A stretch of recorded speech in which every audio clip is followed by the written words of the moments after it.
Good evening, afternoon, day, wherever you're at. We're back, we're back at it again. So this one's going to be kind of like several topics, really. And I know some of you are into all the tinfoil hat yarn. So I'll go over the market stuff first. That way you guys can be dismissed early. I don't like to listen to this stuff because it gives you nightmares or makes you uncomfortable or bores you or you don't believe in it, and it's fine. First and foremost, I know some of you guys like to take these discussions and upload them onto YouTube, and I have no problem with that. My only request is on this one, when I say we're in a tinfoil hat discussion, do me a favor so I don't have to remove it from your YouTube channel. Don't put that portion up. I don't want this stuff on YouTube. Okay, so if you put it up, I will take it down, and it will come down. So you're welcome to put the other stuff I put up about Twitter Spaces, about trading and psychology. I have no issue with that. You can collect ad revenue off of that. I don't care. But the tinfoil hat discussion stuff, I don't want that on YouTube. So if you would be so kind as to extend that courtesy to me, I will be on the right footing with this discussion. A little bit of housekeeping in the beginning. Tomorrow will be my last discussion, observation, study with markets, Twitter or YouTube until April 10th. I'll be observing Passover. No, I'm not a Jew, but I am a Christian, and many years while I was doing private mentorship, I worked through that holiday, and I regret it every time, so I'm not doing it anymore. So nothing's wrong, nothing's amiss. I'm just simply taking some time to be with the Lord, and that's what I'll be doing.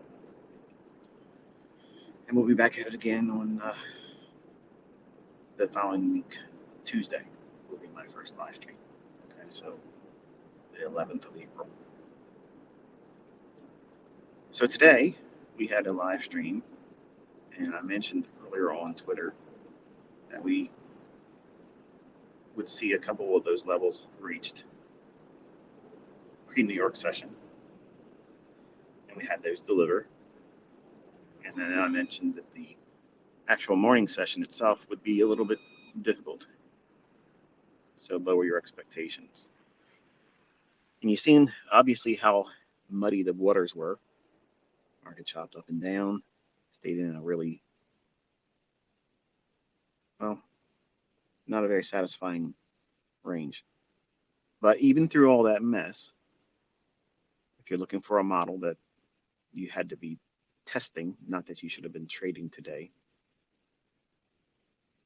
Some of you look at the chart and the things I talked about during the live stream and saying, how can you say you shouldn't be trading it? On the downside, you pretty much outline where it would go. Yeah, I do that a lot. And you're going to do that a lot too. And there's going to be times where you'll be expecting certain things to unfold in the marketplace and you won't push the button. And it's okay. There's nothing wrong with that. The week prior to what you, I guess, would call Easter, I don't like to use that term, but when there's a holiday like this, generally there's a lot of money that sits on the sidelines. So for those that are wondering why I'm not looking to do anything next week, also is I'm just not looking to take on risk.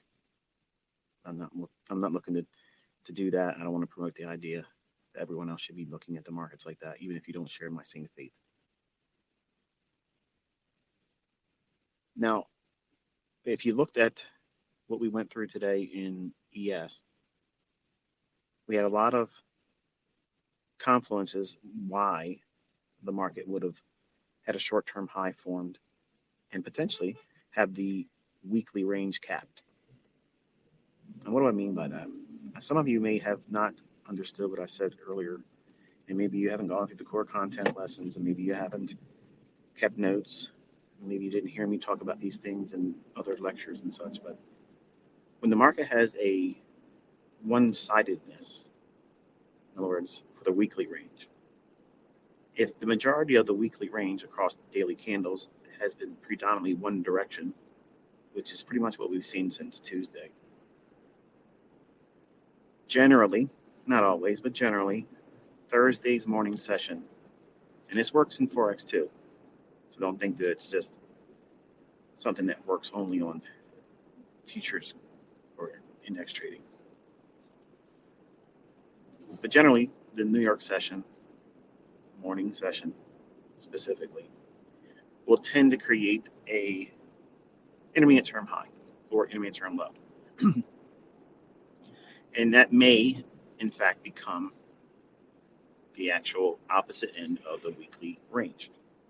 Not all the time, but even if it trades higher tonight and goes higher than today's intraday high.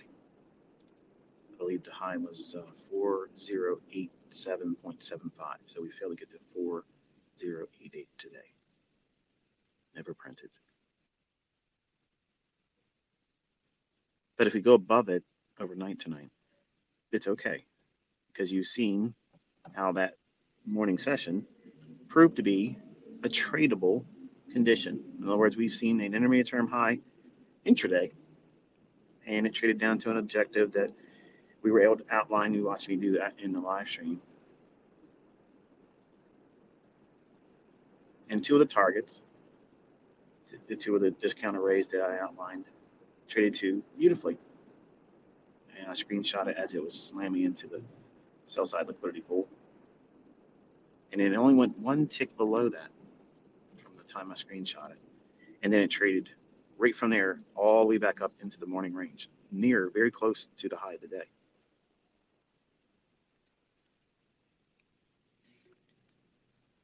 Now, if you look at a day like today and you're arm wrestling with how maybe you were trying to push the button, maybe you were trying to participate in the morning session move lower, and maybe that created an issue for you in terms of fear of missing out, fear of getting it wrong. Hold on one second.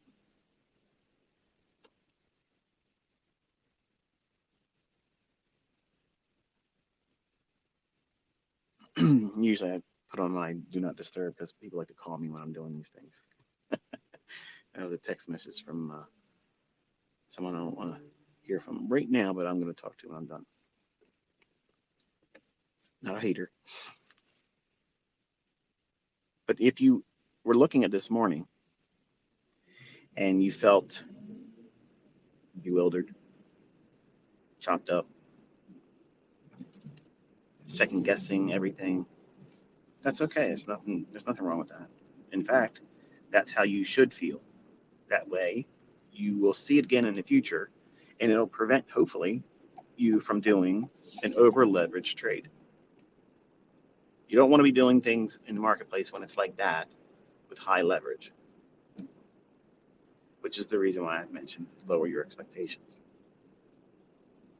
And I read some of the tweets in response to that live session, saying that you got chopped up, saying that you're down a little bit, that you're frustrated and you don't know what's going on.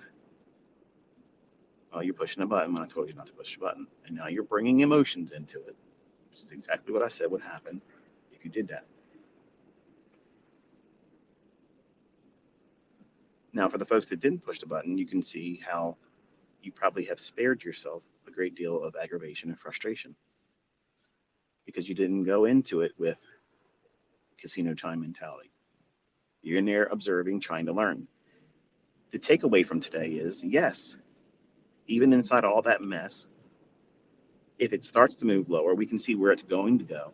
But the problem is you have to wait for a lot of confluences, which they materialized today, as I mentioned, with the S&P divergence and the new week opening gap that it traded up into.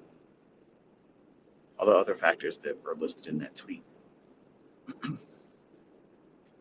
But you're not being invited to gamble when it's like that, because it could just as easily went up there and traded above that new week opening gap. In fact, it might do that overnight tonight. What's preventing it? Nothing. ICT's not. You aren't. Your will, my will, or my expectations or want for the marketplace to deliver a specific way. That's not going to be a factor. And today, what we saw in the morning session is a classic depiction of what it's like when the market presents an opportunity for you to hook up an arm wrestling match, your will against its will. And as you can see, the market's will, it shall be done. And if you're not in alignment with it, it hands you your hinder parts, your backside, your tail feathers, if you will. And maybe you thought you saw something today. Maybe you thought you saw something that was contrary to what I was pointing out, and you found out that that wasn't a good idea either. And it's also a learning lesson for you. I talked about that in the live stream today. So I'm not convinced that today scared most of you into being more diligent about picking better market conditions. I think some of you still seen the outcome of where it traded to later in the day, and down to our objectives that we had for discounts. And you thought to yourself, you know what, I don't think I'm going to be intimidated next time I see a trade like this. I'm going to go and I'm still going to push the button. If I just would have pushed the button today, I wanted to do those trades that he was talking about. And I could have went short and I could have did this and could have did that. Yeah, you could have. Absolutely could have. And you could have failed. And you could have got stopped out. And you could have got scared because it was chopping around as it was dropping. And what you're feeling and what everybody else is talking about too. Listen, even to the people that don't know what they're doing, they're all saying the same thing. Man, this market, man, this price action, man, this stuff is really upsetting me. So it's not just you, it's not me, it's everyone that's looking at price action. We all see it, we all feel it. Something seems amiss, right? Something feels just a little bit off. Like something's not running like it should. And whenever you feel that, whenever you see it or experience it, and you observe it in price action, it's really important for you to, number one, acknowledge the fact that you're observing and you feel that there's something amiss. That's your first indication that your experience is now speaking to you. And then invariably, what will happen is the new students, the new traders, will quickly dismiss that as, oh, that's just me trying to be nervous or scared or second guessing myself. The only answer to that equation would be just to get in there and just push the button. Go with my gut feeling. And then you find out that's not something you should have been doing either. You're not guessing. You're not trying to gamble. The market has to present something logical. So it has to be very clear. It has to be one-sided where it cannot be, and this is what I'm taking you back to in this discussion here. It can't be sold to you in the sense that you can see a buy or a sell. Because if you can do that, that is by definition an ICT low probability condition. And yes, even in low probability conditions, I can see those things panning out just as well as you can too. But the probabilities are not going to be in your favor as if you were looking at a low resistance liquidity run. You see how it took forever to get down there? See how it was a lot of give and take, a lot of back and forth price action, even though we could see the sell side it was going to reach for, even though we could see that fair value gap just below equilibrium. Just because we can see that, and just because you may have the patience to hold through that, I don't want you to focus there. That's not the trade setups I'm trying to teach you. I'm trying to teach you how to find the really fast and loose market where it just quickly, efficiently goes to your target. It allows you to be in the market very little in terms of time, and it delivers exactly what you're looking for quickly, expediently, and near painlessly. Now, I got to be careful saying things like that because it sounds like zero risk, and that's not what I'm saying at all. It just means that when we're trading with the insights I'm trying to teach you, you're going to be looking for setups that are absolutely one-sided. And this morning, hopefully, I was successful in terms of explaining how it could have done both directions until it made that higher high and falling short of the consequent encroachment of that new week opening gap. Just fell short of it at 4087.75. And at that moment, I took you through all the indices, the NASDAQ, the Dow, and the ES. And we had the SMT divergence. We were inside that 10 o'clock hour. We were looking for it to break lower. I explained how I'd like to see the one specific swing low be taken out. And I wouldn't look at the relative equal lows as a shift in market structure because it's potentially both directions. Now, that SMT divergence could have been erased quickly. Dow could have snapped up there, changed everything. Because the market was consolidating back and forth, instead of just making one pass higher, failing, and one single pass higher, and then breaking down. That's a clean market. That's price direction that's easy to spot and predict. But when it has multiple high, low, higher, low, higher, lower, low, higher, you're in a condition that could easily become seek and destroy. And seek and destroy many times starts off where it feels like you know what you're looking for or what it's likely to deliver to you. And it takes it from you. It's like a carrot that's just dangled in front of you. Like, here's the easy money. Come get it. Just all you gotta do is push the button. And as soon as you get in there, you regret it because it runs the other direction immediately. And that's what this morning was doing to a lot of traders. And my goal is for you to anticipate these types of movements in price so that way you don't fall victim to getting in there and trying to impose your own will or block out the two-sided or dual nature of price delivery that is available in those conditions, meaning it's easy for someone to use my concepts and justify both directions. And if that's the case, that is low probability. That means you cannot frame a low resistance liquidity run where it just runs quickly and the price action is really clean. If you go back and look at your charts, and this is what you should be doing when we're done talking this evening,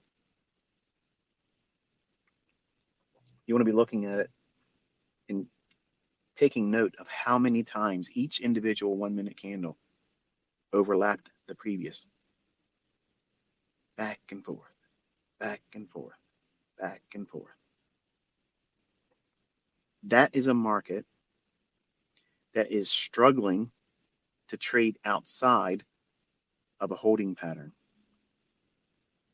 All it's doing is moving just a little bit, coming right back in, moving a little bit, coming back in. And it might eventually drift to an objective that might be visible to you. We outlined it this morning, but it doesn't feel like it wants to get there in a hurry. That's another classic signature of a low resistance liquidity run. A low resistance liquidity run is what you're trying to get good at spotting, anticipating, expecting, and engaging. High resistance liquidity runs is what you're trying to observe and learn how to spot so you don't have to go in there and trade them. So you have to know what both of them are. You have to know what one is so you can hopefully avoid it, or at least at the very minimum, know not to overtrade, not to do 5 trades, 6 trades, 12 trades, break every rule because you're in drawdown. By looking at only the high probability conditions where the market is offering you a low resistance liquidity run, those moves are very forgiving. Whereas these, days like we had this morning. They're not all that forgiving, meaning when you're wrong, it's very difficult to get yourself out of the hole that you dug yourself into. And for some of you that were pushing the button when you knew you shouldn't have done it, you saw how hard that was. Learn from that. It's okay. There's no shame in it while you're learning, but it is shame when you don't learn from this and you start doing it all over again. When you know that the conditions are indicating to you that we are in high resistance liquidity, and you're probably hearing me say that so much. You're like, when is it ever going to be low resistance liquidity runs? I know, but we're in a climate right now that is very, very hard to work with. So you have to be very diligent about what it is you're looking for. You have to be very patient, and you have to be, well, shrewd. Demand a lot in terms of what the market's offering you for a setup. Whereas when we are in low resistance liquidity run, I mean, I could just simply go in here and say, okay, well, here's where the liquidity is going to draw to, above or below the marketplace. So we already have our bias, we have our direction. That's easy. Then go in there and just pick any opposing PD array. If we're bearish, we're looking for anything to get short on. Institutional order flow, bearish order block. You think about the examples I show you. All the recorded trades, they are low resistance liquidity runs. Look how many times I'm entering on a pyramid entry and how many opportunities there are with that. How many opportunities did you see getting in today to get down to that sell side? Not many. And it was very clustered. Like it was a mess. It was like a 5-year-old took a crayon for the first time and tried to color you a picture. It was scribbled up and down, up and down, up and down, back and forth, and still ultimately getting down to where we were looking for. But the drive there, the travel getting to that destination was very long, very, very uncomfortable. And that's the difference between a high resistance liquidity run versus the trades that you see me recording where it just runs really nice. So I guess in a lot of ways, when those individuals that don't like me or want to smear me or whatever, they'll say, oh, he's cherry picking. I am cherry picking, absolutely cherry picking. They're going to take this soundbite completely out of context, but I'm cherry picking the low resistance liquidity runs. Just like I'm cherry picking those when I'm tweeting. I'm telling you where they are. So that way you can study them. But it would be unfortunate if I was trying to mentor you and only giving you the candy only, just like books and courses and things. Everybody has a way to get in. Everybody has a setup that they think works. But nobody knows how to navigate the treacherous waters, those storms out at sea where you just don't have dry land to take shelter on. You just got to ride it out. Sometimes we'll be able to see these storms coming in and we'll batten down the hatches and dial back our frequency, dial back our risk, or simply say we're not going to do anything today because it's high resistance liquidity. That means it's going to move around, yes, but it's going to move around in a manner that we aren't really interested in. So you just observe it, tape read it, paper trade it, whatever. But the moves that we're really hunting, that pick up all the slack, that pay for all the times when you're really not trying to engage more than is necessary, that's the low resistance liquidity runs. They're the ones that run 20, 30 handles real quick, multiple entries, all giving opportunity to get on board. Even though they're moving quicker, cleaner, they offer multiple entry points until we get to that that threshold of, if you're bearish, once it gets down into the discount area, then we can't take any more entries because the likelihood of it offering it is going to be very slim. But when you're bearish and we're in the equilibrium or above portion of that price run that we're anticipating, every potential PD array is up for grabs for a short. And that's what I'm showing you when I'm doing those examples where I'm recording multiple entries, building up a larger position, 6 contracts, 3 contracts, 1 contract, or 6, 5, 4, 3, 2, 1. I'm really trying to build it up. Today was not a day that I would have been able to go in and do a pyramid entry on any of that. Now, when you hear that, it's like, well, that sounds like kryptonite to ICT. Well, it is. I told you I'm not interested in trading those. I know where my weaknesses are. I know my weakness in my concepts. I know my weakness in my ability as a trader. I know where I will fall victim to emotion. I'm obsessively compulsive. That means if I do trade in those instances, I will regret it if I do it wrong, which means I'm going to be more prone to do what? Lean on my skill, my ego to try to fix it and try to be finessing some kind of correction in it. And it may not deliver like I want it to. So I'm trying to communicate it to you that this is where I have failed. That part of trading, teaching, this is the part that you really want to pay special attention to, because this is where you're going to fail. And if you're new, you don't know that you're going to fail here. You don't know that this is going to repeat in the future, and you won't see it coming. And when it knocks you down, it may be so bad of a knockdown that you may not be able to come back from it. It may be too much for your psyche to endure.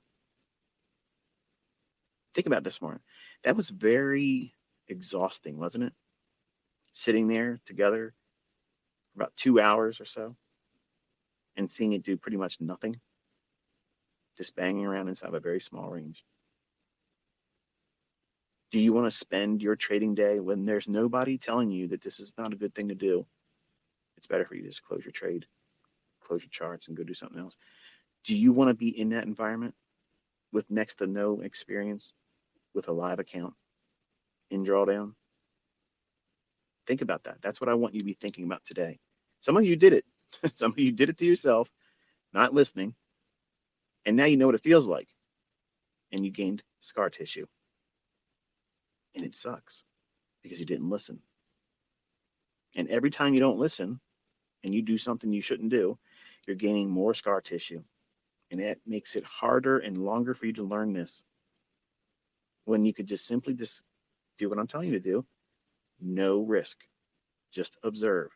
No demo trading either. Did you hear me say, take a demo here, take a demo? Nothing. Lower your expectations. Why? I'm preparing your mind to anticipate that very condition. And we saw it back and forth, back and forth.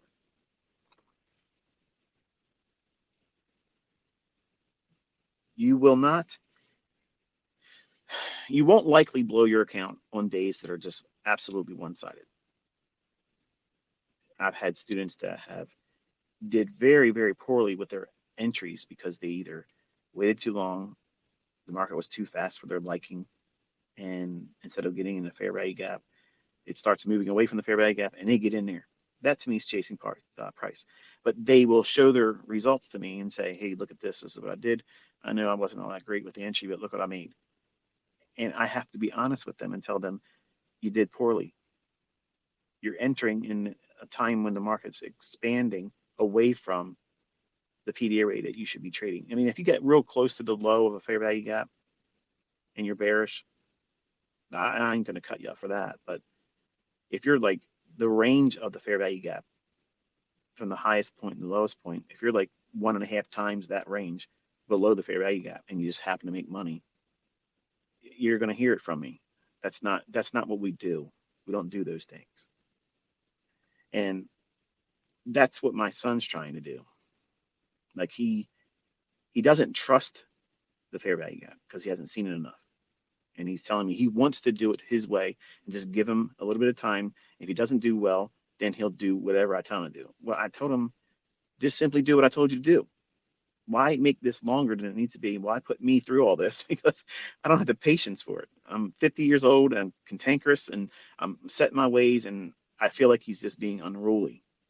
But, I understand he's 18, he's doing what he wants to do. I understand that, but you got to listen to me or it's going to be harder for you. And some of you are just the same way, just like one of my sons that don't want to listen. Good sound advice, and you don't want to listen. And he's not feeling too good about himself because he's trying to do things through ignorance, not knowing what he's doing. And he's seeing the difficulty in it. And he's chasing He waits for it to move a little bit. Once it starts moving where he thinks it's going to go, and it's not all the time correct where he thinks it's going to go either, chases it. He's outside of a PD array. He's outside. He's waiting for the fair value gap to form, go into it, then move away from it. That's what he's trying to tell himself. That's his confirmation. That's his setup. And that is not a setup. That's chasing price. And I've seen that in my own students, whether it be in private mentorship or in the free mentorship. And it's just a matter of they haven't spent enough time studying price action, the old moves, seeing it over and over and over again. Condition yourself that way you can see it, and then watching it form real time. Observing it through the tape reading, not pushing a button, and then thinking to yourself, okay, it's going into that fair value gap right now, and I'm bearish. It should go up to this point here, and then in your mind, you're anticipating a turn. You're not pushing a button.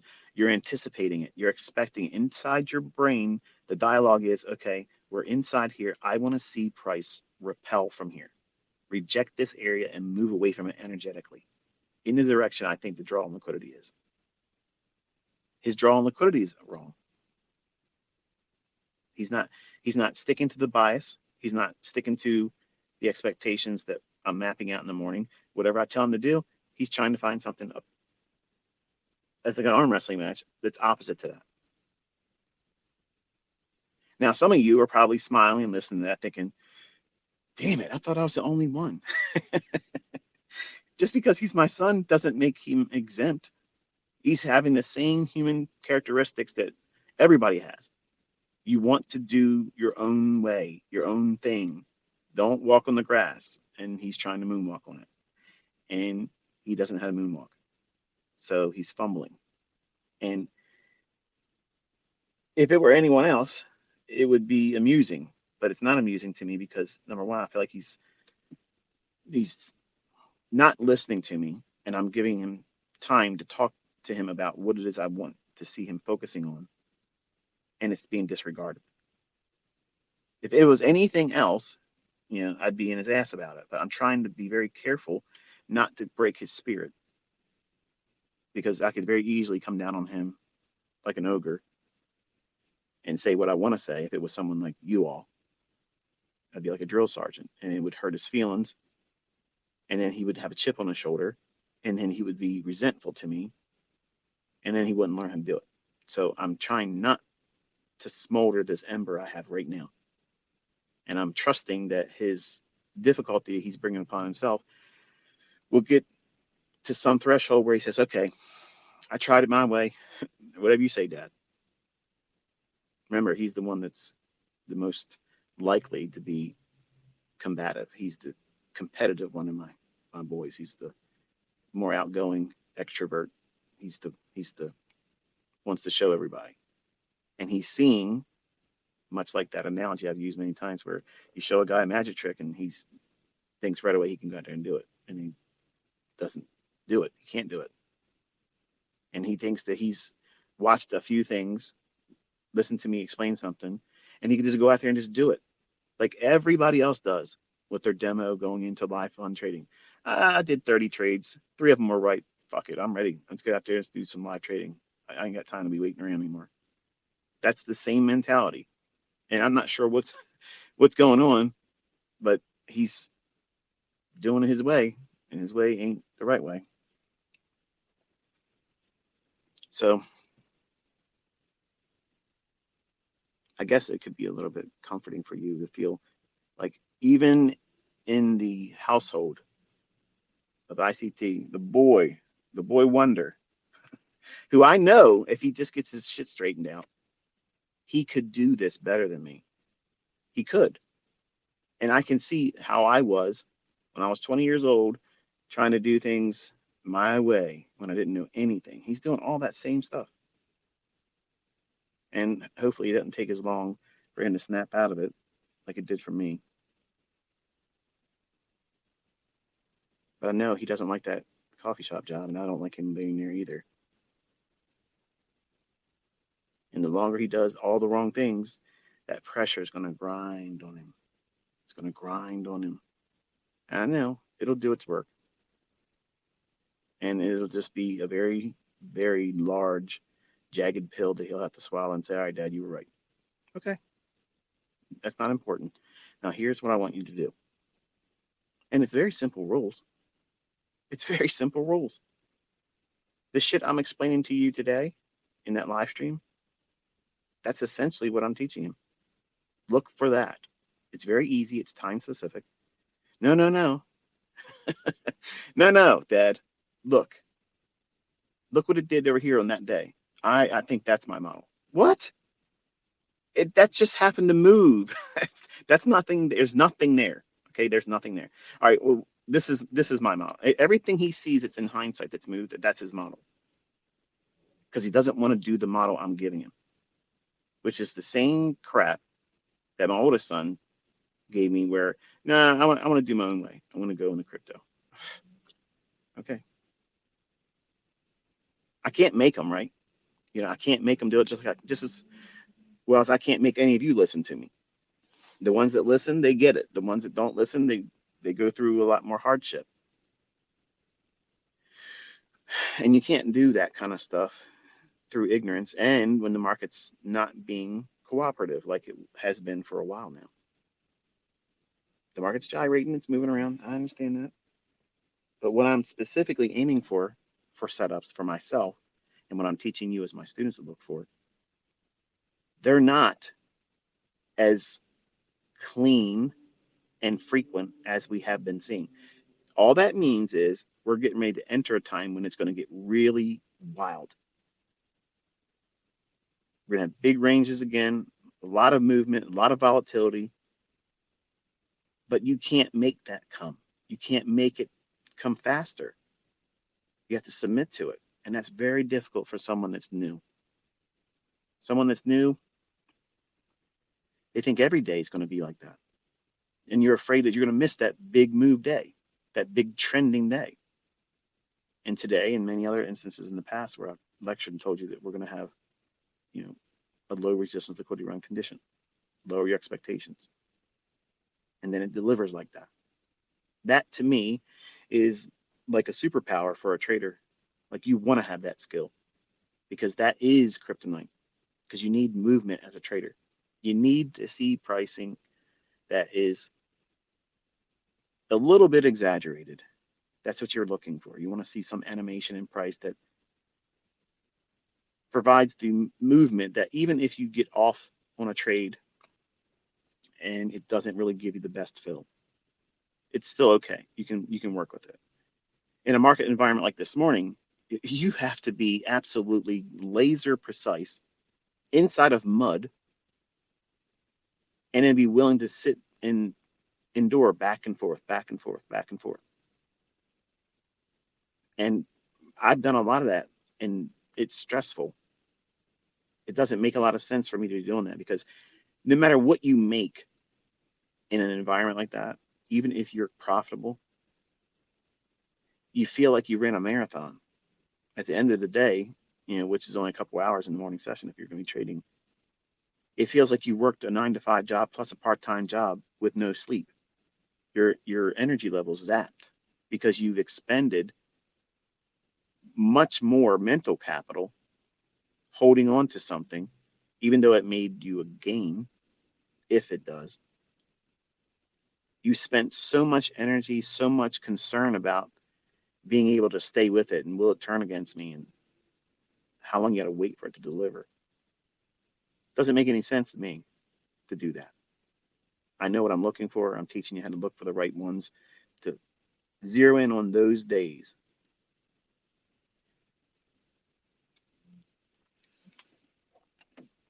So tomorrow we'll be live streaming again. I'll be doing the morning session.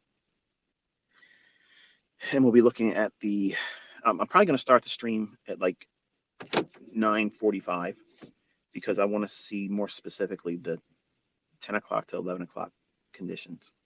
So I don't really necessarily need the opening range. So we'll start that live session tomorrow at 9:45. Give everybody a chance to show up late like you do sometimes, just like school and work. I don't think I don't see that.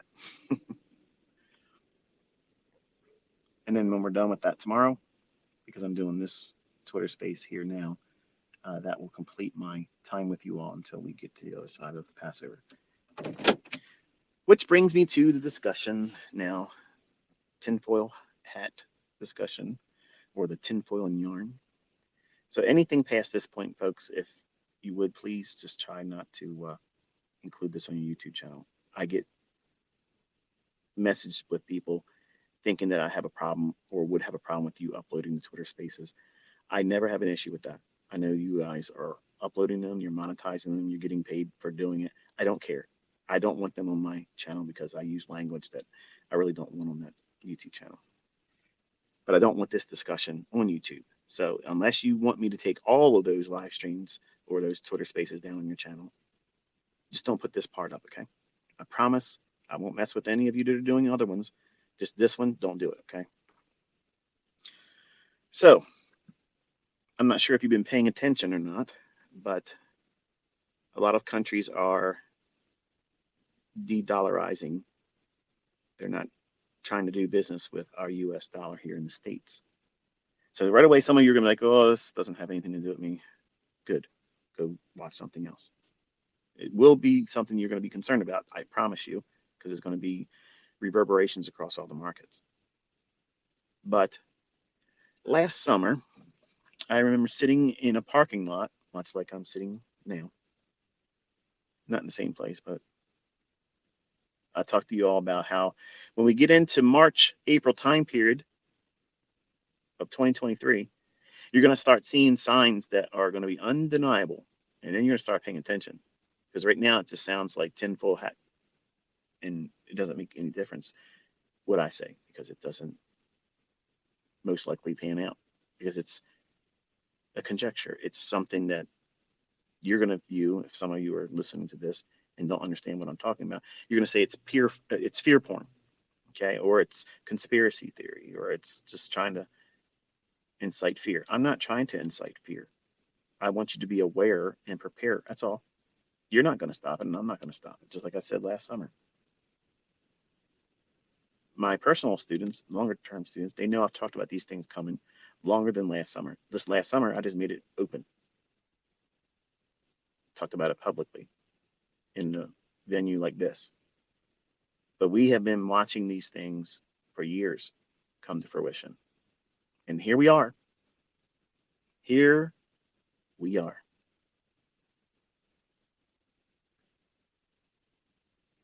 The Saudi Arabia commitment between the U.S. and them for their oil, that's been a long-standing understanding. When Nixon took us off the gold standard, really, we didn't have anything behind our dollar. And then it became the petrodollar, because we told Saudi Arabia, we're going to protect you from no one, because nobody was trying to do anything to them. So that's a mafia shakedown, basically. And you're going to have to sell your oil in dollars. So whoever wants to buy your oil, they have to convert it to US dollars, which artificially keeps our dollar in value and keeps it in circulation and provides worth. Whereas otherwise, it's still a paper. This whole house of cards, with what we've been doing as a country, printing money like nobody's business, creating it out of thin air with nothing behind it, literally nothing behind it, now, because Saudi Arabia is joining hands with China and Russia and the other BRICS nations. And their common goal is to move away from the Western approach to commerce, banking, trade, and removing the dollar.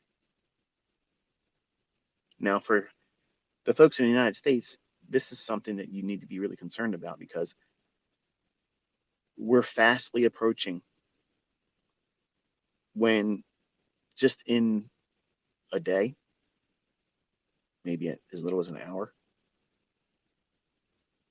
our currency could be devalued in such a way, in such a stunning way, that will present so much violence and uncertainty, and you will be scared for that. When all the stores get looted because all the prices go hugely higher, super inflation, hyperinflation. Look at Venezuela. Before I lay down tonight, I'm gonna send you a link to a book I think all of you should read. It's circulated around on the internet through a PDF file. I don't want to do that to the author because he put time into producing it and he should be compensated for it. But I know invariably some of you are going to just, not have any couth and just try to find it and share it. And that's unfortunate because these people that are creating content that lived through that episode in Venezuela, how he saw it, how he got through it, how he helped his family endure it, what he was doing, what ideas didn't work, what ideas did. You need to be making yourself, a plan. And if you haven't been paying attention, if you've been just simply discounting it as, oh, well, ICT said it's going to do this and do this, I could still get beans off the shelf at the store. I could still buy a loaf of bread. And yeah, eggs went up to $8 a dozen, sometimes a little bit more than that, but they're not that expensive now. You have no idea what's coming. You have no idea. And I'm sure you're probably thinking, you don't either. Demo bowler guy. You guys talk about track records, man. I've been batting 1,000 when it comes to all this stuff. I've been years ahead of it. And now it's crunch time. The time I told you last summer to prepare for, how was you supposed to prepare? Non-perishable foods, canned goods that last years beyond the dates on the bottom of the can that says Best Buy. Best Buy means it's best if you buy more of it from us. So here, hurry up and use it by this date. And if you don't use it, just throw it away and buy more so we make more money. That's what the Best Buy date is, folks. It's not like milk or bread. When those dates are, well, you have just a little bit of time past that. The milk will spoil, the stale, the bread will stale. Canned goods, I've eaten stuff years past it, and I've never gotten sick. And it didn't taste any different.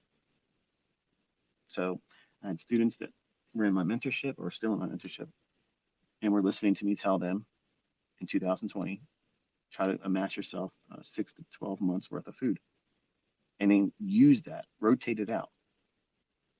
That way, when there's a supply chain shock, and we ain't seen that yet, you're just seeing the beginnings of it. When you can't get things because everything's too expensive and the folks that simply won't be able to pay for it, just simply go in and take it. Oh, there's going to be food in the stores. No, there won't. There won't be. And it's going to be dangerous. Think, folks, the United States, we have been the biggest bully for years. And all that stuff's coming home to roost. Oh, we don't like the way you're doing things, and we're going to put sanctions on your ass. The sanctions wasn't hurting them. You think it's hurting Putin? No, it ain't hurting him. But it sounds good to the media viewers here in the United States. Oh, yeah, we're putting it to them. You're not doing anything to them. They're literally crushing our economy. They're crushing our monetary system. That's what's coming, folks. All of these nations are coming together, okay? And if you are a person that has ever read the Bible, and I'm not going to preach too much here, but I'm just going to toss this out there for the folks that are privy to it. You hear all these stories about it's the United Nations, that's the beast system, or it's this and it's that. No, you're watching it happen right now. The fourth and dreadful beast of Daniel chapter 4 is these BRICS nations coming together. Look at their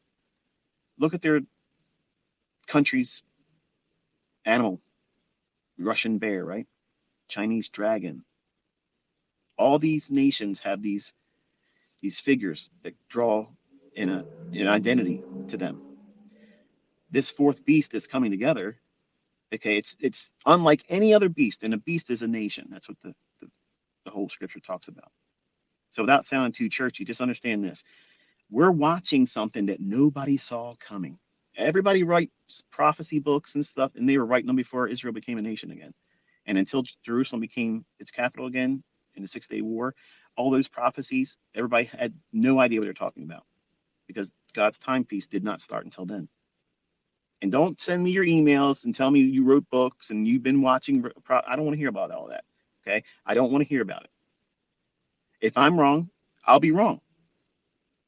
But what I'm telling you is everything that we're about to see was already foretold. And these nations are going to bring Mystery Babylon, which is America, down. There's no other nation on this planet that meets the characteristics of the United States. We don't produce anything. Not anymore. We consume. That means we buy. We do trade with everybody else in the form of imports. So we are a consuming nation. But we are Mystery Babylon. That's the way it is. What makes us mysterious? Mysterious is because look what happened to us. We were elevated to a superpower. We were the police and mafia of everybody's country. We didn't like you as the president. We went in there and we overthrew your leaders for the sake of democracy. We're going to spread some democracy in your country. That's what we're doing. How long do you think that was going to go on before these other nations, these other superpowers, India, China, and Russia? Look, listen, folks, listen. I'm an American, okay? And in my heart, I'm a Billy Badass American. I am just like everybody thinks Americans are, okay? But I'm also practical.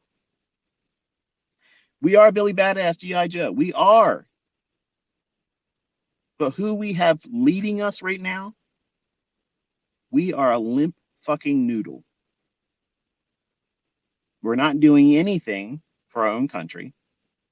We're not improving the shit that's being tore up. Everything that's going on right now is a controlled implosion. It's being done on purpose. And some of you are just walking around pretending like everything's normal. It's just whatever. It's the left, it's the right, it's the extremist, it's the that, it's the other. No. All of this is happening. And when this country, America, falls, and it is, all the people, all the countries, the merchants that were far off that did trade with her will mourn because she's no more. They can't sell their goods to her anymore. Why? Because we're fucking broke. We're broke, okay? I'm a multimillionaire, but I'm telling you, what's coming won't keep me in that state. And I don't have an answer for it. Think about that. All these people are, I'm rich in Bitcoin. You're fucking going to lose your ass too. Everything that they're doing is going to be smashing any form of currency except for what they're bringing.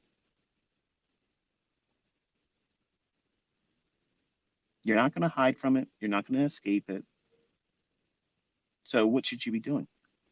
You should be buying food, medicines, things that creature comfort things, not potato chips and fucking bonbons, but things that you need around the house while you can get them. But I don't have that much money, ICT. What do? Buy food, non-perishable food.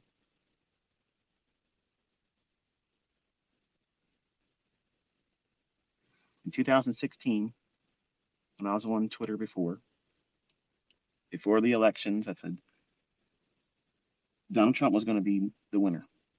Not because I wanted him in there. I was interested to see how a non-political person would fare in that condition. But I said, they're going to use him as a fall guy. And damn it, I'm telling you, you might hate me, might think I'm an asshole with everything else and egotistical, this, that, and the other thing.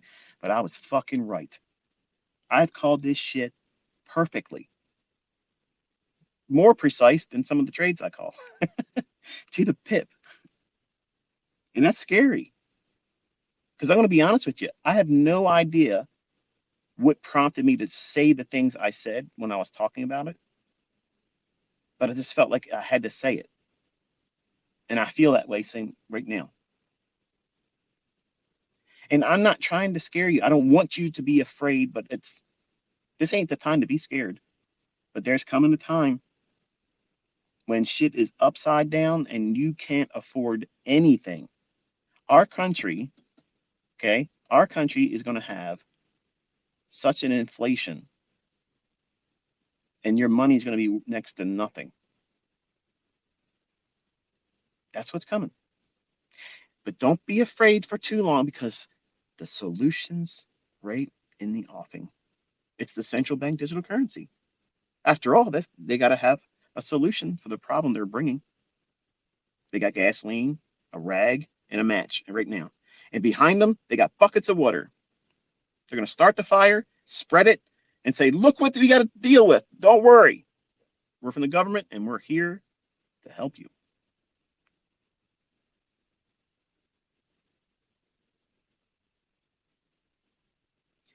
The fact that I'm talking to you on this app right now, I'm not confident that we're going to be able to use this app soon. Or at least talk like I'm talking.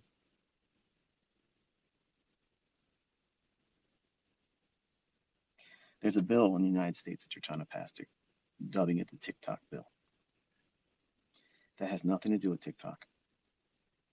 It has everything to do with spreading information, sharing information, and proving the shit that you're enduring where you're at is really happening. Censorship in the most extreme manner. That's another reason why I want to get off of Twitter. I want to be done in November.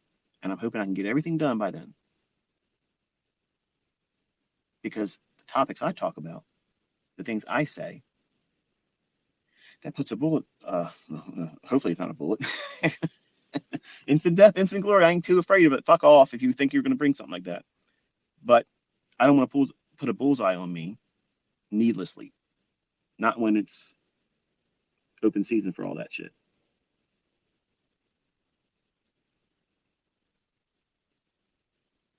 They don't want us being able to communicate. When shit starts going down, they want to be able to. Well, think about when war takes place. What's the first thing you do to your enemy? Cut communications, cut off rationing, any kind of food supply and water, power. So for this type of unconventional warfare, which is what's going on in our country right now, and you don't even see it, do you? All these food plants that are blowing up and burning down, fertilizer companies catching on fire and blowing up with no intentions of reopening. Who the hell does that? Like fertilizers are going out of business. Like there's no more need for fertilizer. Yeah, it blew up. Fuck it. I'm not going to start another one. I'm not going to restart it. It's just, we're done. Really? All these train derailments. It's interesting. Kentucky came out and said, well, here's what we're going to do. We're not going to be doing all this bullshit that the federal government wants us to do, and we're going to ban this and ban that, and you're not going to be able to do shit in Kentucky. Well, what do you know? The very next day, a fucking train derails, and there's toxic fucking waste pouring out. Mm-hmm. Random, isn't it?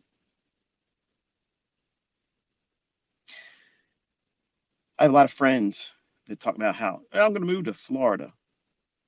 I've been down to Florida. I've been down there for a while, and it's too fucking hot. It's too hot, and there's a lot of bugs down there. And there's a lot of people that move down there thinking they're going to escape all the tyrannical bullshit, just like down in Texas. Well, Texas has its own problems. It has all these people coming in across the border, a lot of crime, a lot of shit going on down there. And Texas and Florida is where all the shit's going to go down because that's where they've allowed all the people with that mindset to go there. All the mindset of, I don't want to be part of this group, so therefore I'm going to go down there. Why do you think I'm in fucking Maryland? I can afford to be anywhere I want to be, but I sit right here because I'm not going to be like the herd and run to Texas and run to Florida, because that's where all the shit's going to hit. Take my word for it. Watch and see. You're seeing train derailments and toxic fucking waste bullshit in Ohio, which they're still mishandling. Then in Pennsylvania, going into Delaware, thousands of gallons of toxic shit going in their water supply. And we're getting all of our stores here locally, and we're in Maryland. All the water was gone, except for the stuff that nobody wants to drink. Think about it, folks. What are you going to do? This has nothing to do with fear, okay? What are you going to do when you can't get fresh drinking water? What are you going to do for your child that maybe requires water for its food preparation? But your water is potentially tainted and you can't go to the store to get bottled water. Where are you going to get the water from? See, these are the types of things that Venezuela didn't think about until all the shit hit there, when their currency was devalued and everything went upside down. As much as this sounds like it's impossible, it's never going to happen in America. If you are thinking that, really, really take in how much the world is moving quickly to try to get this shit done, being de-dollarized, not using the dollar for anything. What is our dollar going to be worth when every other country says fuck off? The toilet paper that you wipe your ass with will be worth more. Food, you won't be able to afford it. There won't be a lot of production of a lot of shit. And crime is going to go through the roof in every fucking state. Every one of them. And when it starts, people will want to mobilize and they'll start wanting to do these things that the government doesn't want us to do. Over in France, they're raising hell over there. Bet you didn't know about it. They're telling our government go fuck themselves. They're raising the retirement age by 2 years or something to that effect. And they're telling them all about it. Like, no, we're not going to let that happen quietly. When there's these uprisings, okay, other countries, I'm not going to sit here and list them all off here, but there's a lot of shit going on in other countries where people are coming together and they're basically saying, we're not doing it your way. And I'm not trying to rabble rouse. I'm not saying that you should be doing that. I'm just saying, what are you going to do when that shit happens in your neighborhood?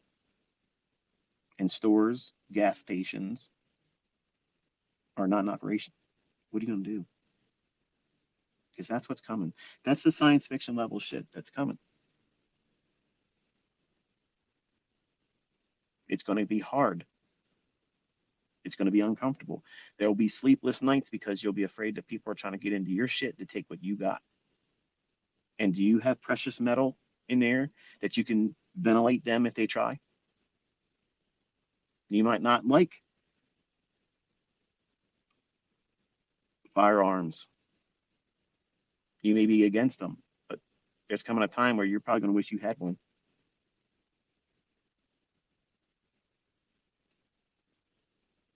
It's going to get dangerous. It's going to get unruly.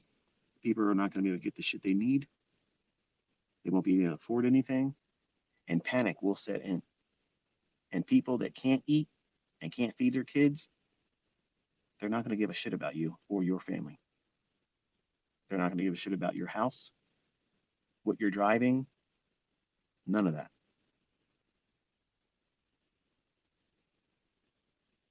We're entering a time that's going to be very, very dangerous. And you need to take advantage of the time right now while you can and get what you can. I understand food's expensive, but canned goods, they last a long time. And a lot of those foods, you can eat them right out of the can. They don't have to be heated up. It's better if it is, obviously, but you don't need to. Worst case scenario, you could sit them over top of a makeshift fire. You don't need power to heat that up or gas coming to your house. You can eat that if you had to. And I'm going to be real honest and blunt right here. I know some of you that are listening to this, you may not like this conversation. It may be feeling, maybe make you feel uncomfortable. It may turn you off that you want to come back and listen to me. That's okay. I understand. It seems far fetched. If you've not been paying attention, then it probably seems completely out in left field. I understand. But in 2010, I was reading that forum on baby pips, knowing a lot of the stuff I'm talking about right here, where we were heading, what was likely to happen. But I thought I had a little bit more time. I don't think I have that much time now. We don't have that much time. And last year when I was talking about it, it probably was easy for you to dismiss it. But now you're starting to see some things. Okay. Even the friggin' news is talking about how the other countries around the world are moving away from the dollar. Do you think there's something magically going to happen that they change their mind? Oh, we're just kidding. We're just kidding, America. We were just fucking with you. We're not doing anything. We're going to keep using the dollar. That's not going to happen, folks. That's not going to happen. And believe me, the fact that we can't answer all that shit at one time. Now, if it was one smaller country, remember when Gaddafi was saying he was going to do his own show and use a gold-backed currency, and they went in there and murdered him right there and filmed it all. They can't do that when it's Russia, China, India, all these other nations. We're in checkmate right now. So, what does that create? What does that present? A 9/11 situation where they have to absolutely wipe the board with everything that went on with COVID. Because people are waking up to that.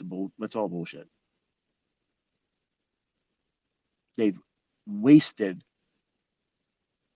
our economy. And I told you it's going to take 18 months before you start seeing the signs of that. And we've been watching it unfold. And then now we're getting ready to go into deep, deep waters of it all. You just can't do a grinding halt like that for as long as we were doing it. And everything's just going to just spring back. Everything's fine. No. You hear these people talking about how the market's been up, right? Like, oh, yeah, we've discounted all the bank collapsing. The banks haven't collapsed yet. They're coming.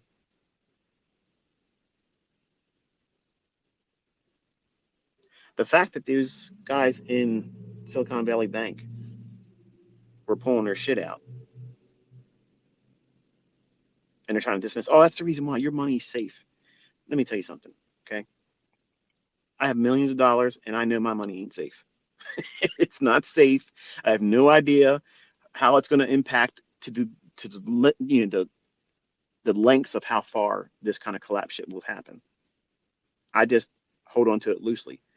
My happiness, my life doesn't revolve around money. It doesn't. It never has. If it did, I'd be out here flaunting all the time. I'd be out here doing things that everybody else can't do. My life has been about preparing, obviously, for this type of stuff here and relationships, my family and the close friends that I have, and all of you, my internet family.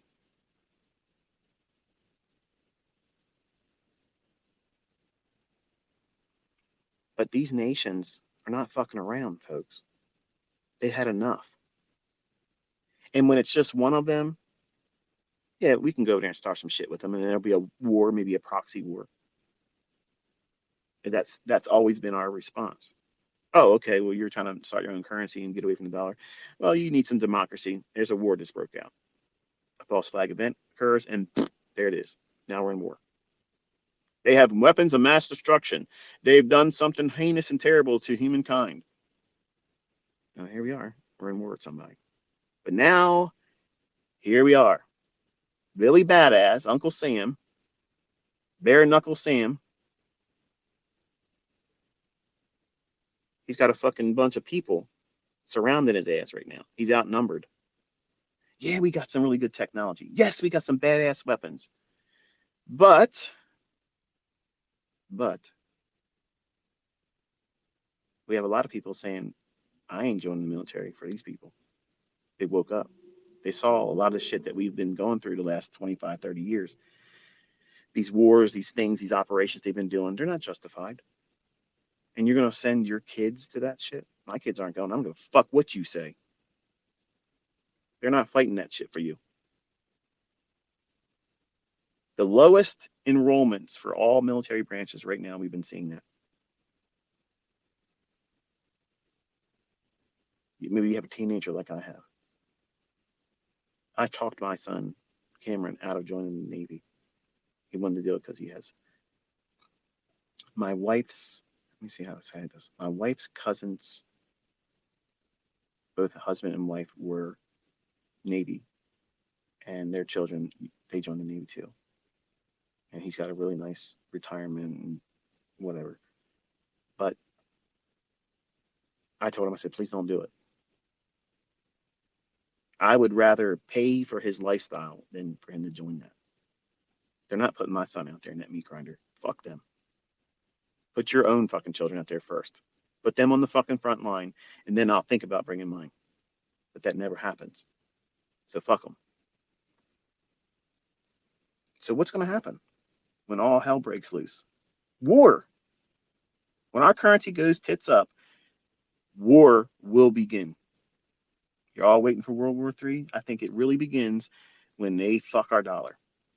When that happens, somebody's ass is going to be chewed on because our country's going to look for some perfect scapegoat as to why it happened. We had to do this because of an act of war. Any other time, any movement against our currency was viewed as what? An act of war. So what does America do when all these other major nations that are nuclear, India has nuclear bombs, China has nuclear bombs, and Russia has nuclear bombs, and they outnumber us?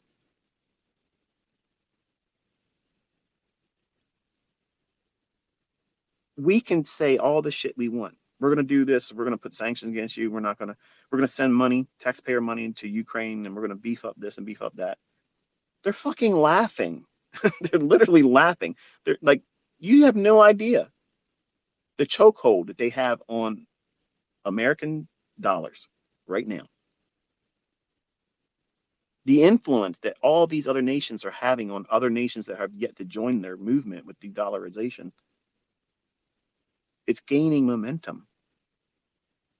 And there's a lot of little small countries that may not go along with it, that maybe we can, you know, encourage, or maybe they just think that it's better if they keep the side of the United States.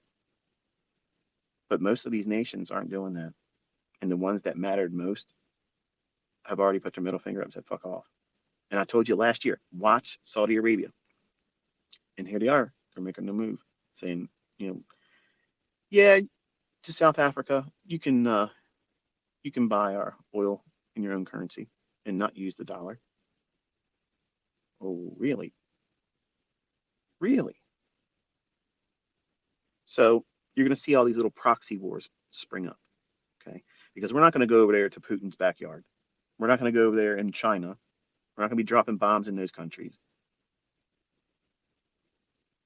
We're going to do these little side alley squabbles because we can't afford to have a Russia, a China sending ballistic missiles over here,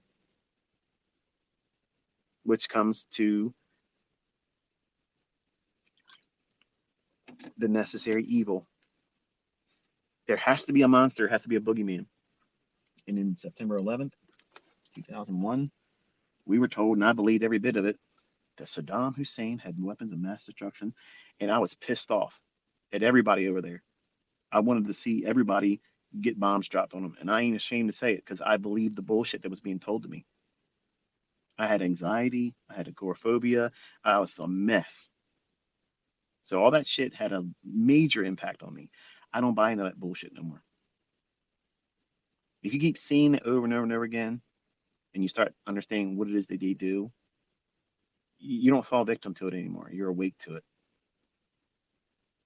But if you constantly keep your eyes closed and your ears plugged up, and you don't want to listen and really see it for what it is, it's easy to dismiss other people and discussions like this as this conspiracy or crackpot ideas. But we are at a precipice right now in the United States.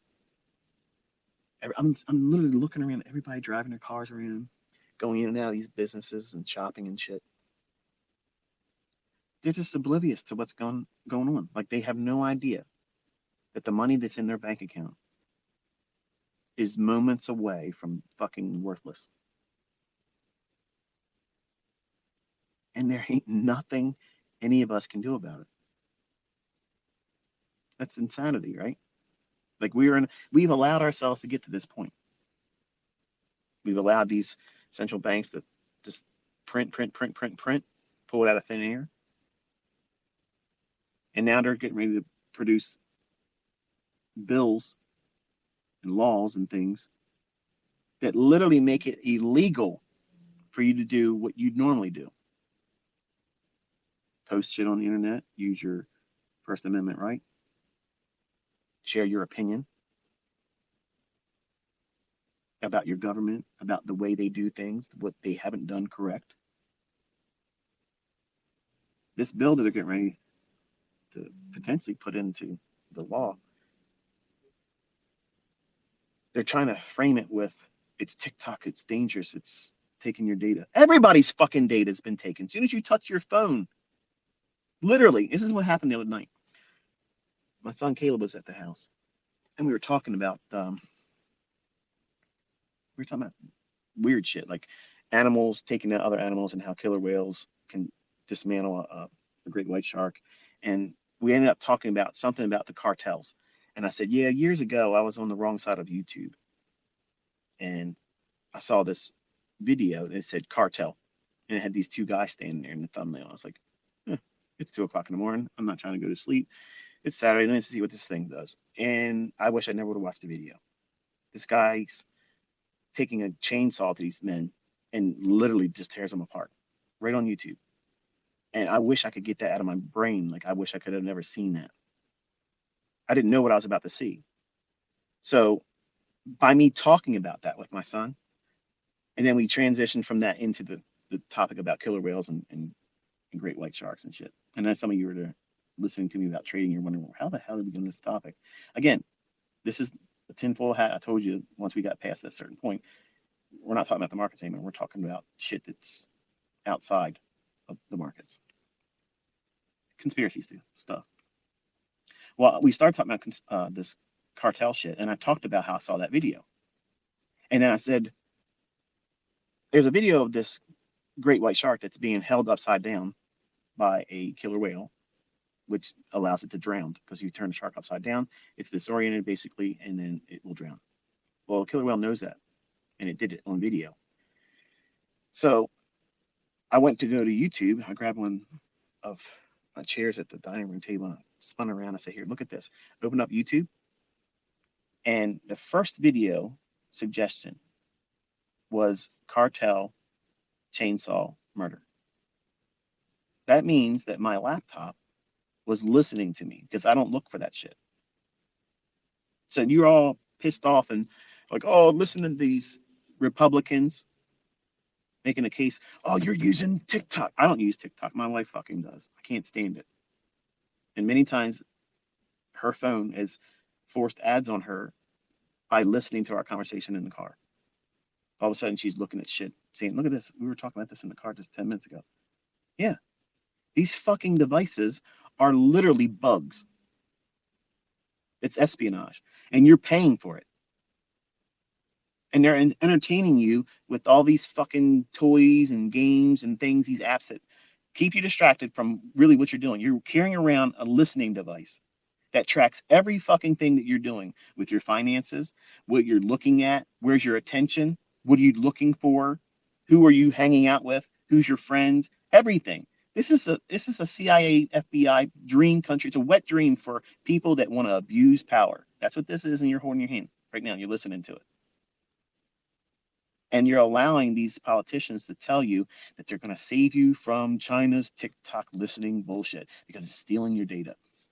When Zuckerberg has fucking been selling your shit for profit, and why didn't you get a cut of that? It's your shit, right? Your data isn't your property. And they've changed the laws and made it seem that that's the way it is now. They own you. They own your information, not you. These are your choices that you made on the internet. But their data that they collected from you, they own that. That's intellectual property for them. And they're trying to say that TikTok is the issue. Now, I don't like fucking TikTok. I can't stand it. And I'm not trying to defend TikTok. But what I'm trying to tell you is this bill that they're trying to push in is literally a bunch of bullshit. It's a Trojan horse, meaning that they're going to use this to usher in more liberties and freedoms to be stripped away under the guise of protection, just like the Patriot Act. They call you a terrorist, boom, you are in jail, no representation, nobody sees you, it's over for you. You have been fucking erased. That's not constitutional, but yet there it was. This is just like that, but on steroids, because now they can put you in prison up to 20 years and fine you $1 million for doing something that you're doing right now. That is a way to keep people from rising the fuck up and sharing information. When shit's deep in your neck of the woods, they're going to make it so you ain't doing it. You're not going to spread this information so where other people can see it and be informed and prepare. Or war crimes. There won't be any documentation of that. Won't be any spreading of that kind of shit going on. First rule of engagement, kill comms. No communication. So that way you can't communicate with allies or ask for backup when the shitstorm starts coming down. We're at that stage, folks. It's coming. Social media, it's been useful up to this point because they brainwashed all of you. They've only showed you one side of the same coin. So that way your votes will be swayed. But now they don't give a fuck.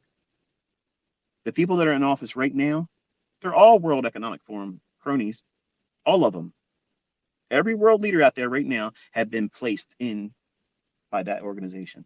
They're all part of it. And Putin is too.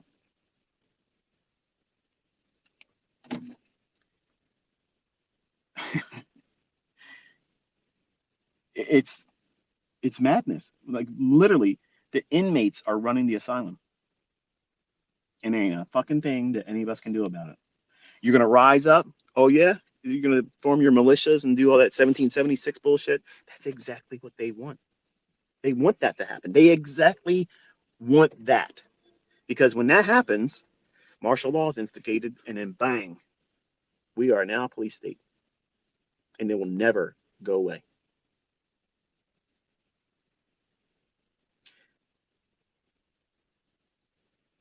If you look at how art imitates life, many times art is a precursor to what we end up enduring in real life. Movies, some weird outbreak of some contagion comes in, and people have to deal with that. And it's horrifying to see everything that's depicted in the movie. Oh, but it's in the movie ICT. Don't get too wrapped up in all that bullshit. Yeah, I get it. Okay, but there's a reason why they call it TV programming. They're programming your response to it. So that way, when they say, there's a terrible fungus in the flower, well, what are you going to think? You think that it's the fucking The Last of Us series, and all of a sudden you're going to have a fucking cabbage growing off your forehead, wanting to eat people. That's priming. Okay, they want people to have irrational fears. What I'm talking about is not irrational. What I'm talking about is not to incite panic. It's to wake you to fuck up and see what's really going on. And it's about to get real stupid.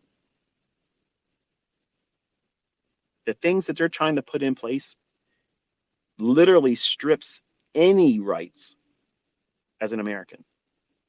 So if there's not going to be any respect for the Constitution, not that we've seen a lot of that anyway, and if there's no more US dollar in the sense that we're used to having it right now, well, shit, let's just do it all up and just make it impossible for anybody to do anything. Or you go to jail for 20 years and fine up to $1 million. You want to have something scary? Read the shit that they're trying to put out there in that bill. Really read it. Because it's bipartisan. It's not just the Democrats trying to do that. The Republicans are doing it too. They're bought and paid for. They're all actors in this theater. This whole world is a fucking stage. And we are the ones that's going to be left holding the bag. They're getting rich. They're making all their moves in office. And now they have power. All the right people that they want in office are there. Even all these people, Lindsey Graham, these fucking clowns, these people are operatives. They are all part of it. Ron DeSantis, I'm sorry to break your hopes and dreams about this guy, but he's not the replacement for the Trump. And Trump ain't an answer if he was to get reelected. I don't think he's going to get reelected. He shouldn't be. Let's put it that way. But they're trying to get people pissed off. They want people to rabble rouse. Oh, we're going to arrest Trump. Who gives a fuck? Who cares? Maybe he did something that deserved it. I don't know. But I'm not going to fucking riot and go crazy for fucking that guy. I wouldn't do that for any one person. But they wanted to see who was going to bite that. And it was interesting. There was hardly nobody. So they know they can't get our populace whipped up into a frenzy like they are over in France. They're in the fucking streets throwing down. They're going wild over there. And they have beat the American populace into such a submission that they'll just take whatever that's given to them now. They're literally telling them, we're going to protect you from TikTok, but really, we're going to take every fucking right away from you and potentially be able to throw your ass in prison for 20 years and write your ass off if you do things that we don't like. Any transaction that meets their definition. Any transaction. Really? Wow. That's overreach. That's really government overreach. And people that know and understand the gravity of that bill, they may have been on the left side and they may have been on the right side, but they're not a politician. Not in the sense that we see these people up in the Capitol Hill performing this bullshit. But people that would be at odds with one another. Oh, you Trumper, you MAGAs, or what do you call them, maggots? And then, oh, you liberal left. You know, that's exactly what they've designed. They have been making it so that way you and I are always at each other's throats. Because then you'll never see them for what they are, the problem. And just stop listening to them. Just stop listening to them. You don't have to go out there and burn your cities down. You don't have to go down there and tear up shit. Just don't listen to them. If everybody doesn't listen, they're powerless. But they're going to create and whip up some kind of fear. And what is worse than a plague that's going to kill you if you stand up in a restaurant and breathe? Think about the fucking nonsense that they tricked people into believing. You could go into a restaurant, you could take your mask off and eat, but you fucking stand up without that mask, you're a dead man. You're a fucking dead man. That thing will be waiting for you as soon as you stand up and you're not wearing your mask, you're fucked. I literally see people around my neighborhood, and these people are upstanding folks. They're driving around in a car by them fucking selves with a fucking mask on. Some of them walk around with the mask still, and they have a visor, the plastic shield thing, so that way, I guess, it's extra protection. They're mentally scarred by all this stuff. Yes, the flu kills people. I got it. Okay, I got a real bad case of it. I lost my ability to smell and taste for months. I burnt an orange, bit into it, gone. I have all my taste buds back, and I could smell fine.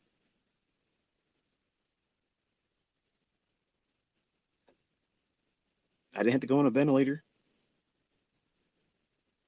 I didn't get the shot. I won't get the fucking shot. And I don't care how your feelings about that is. I don't care. I had doctors in my fucking mentorship that were literally arguing with me in the fucking emails. And I literally was just simply saying to them, I understand. I understand. Okay. I understand. Trust me. But I also know people that fucking died from that shot. One dose, smoked. Heart and brain, inflamed, dead. Perfectly healthy people. So now, my question to you is, what is the scary boogeyman condition that they're going to have to create to get people so fucking wrapped up in fear that they're going to listen to what the government tells them to do? Think. What would it be? Chemical warfare or nuclear? Can you smell nuclear fallout? No. Do you have a Geiger counter in your house that if they said fallout is moving right now, there was a bomb that just dropped here, it came from so and so, China, Russia, something, and there's fallout coming in your way, don't leave your house. You can't see it, you can't smell it, you can't taste it. That's a scary fucking situation, isn't it? Think about it. Think about that. You think about these people that were in Ohio, that they're fucking poisoned now. They have dioxins everywhere up there. That shit is so carcinogenic. It's literally a death sentence for them. And they fucked around up there and let these people fall victim to that. And they're trying to move that shit that they've dug up and cleaned up. They're trying to push it in other states. Does that sound like they got their best interest for the public in mind? Fuck no. Think, folks, think. They're going to have some kind of scary ass event. They already got Russia and China. That's the dynamic duo. Twin powers. It's going to crush the United States with nuclear bombs. So imagine this for a second for a plot. A small tactical nuke is used somewhere in the United States. Think about this now. It's going to be across the headlines eventually. There was an explosion, a mushroom cloud. People are going to be sharing it on social media. Look at this shit. You're going to be scared shitless then. Is that going to happen where I'm at? Is that stuff going to blow in my direction? What's the wind and the weather right now? Because that's exactly what we were doing over here when that shit went down with that train derailment in Ohio. I'm just about 200 miles away from that. In the wind direction of that. And we have streams that come down through gunpowder and all that stuff, I'm sure, seeps into my well water. Which is why I have 8 motherfucking distillers.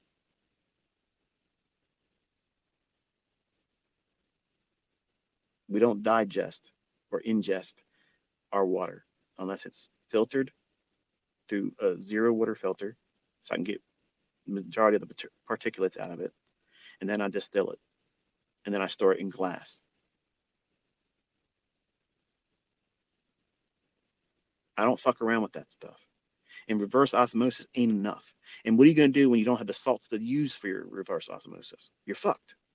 You have to have a way of doing it.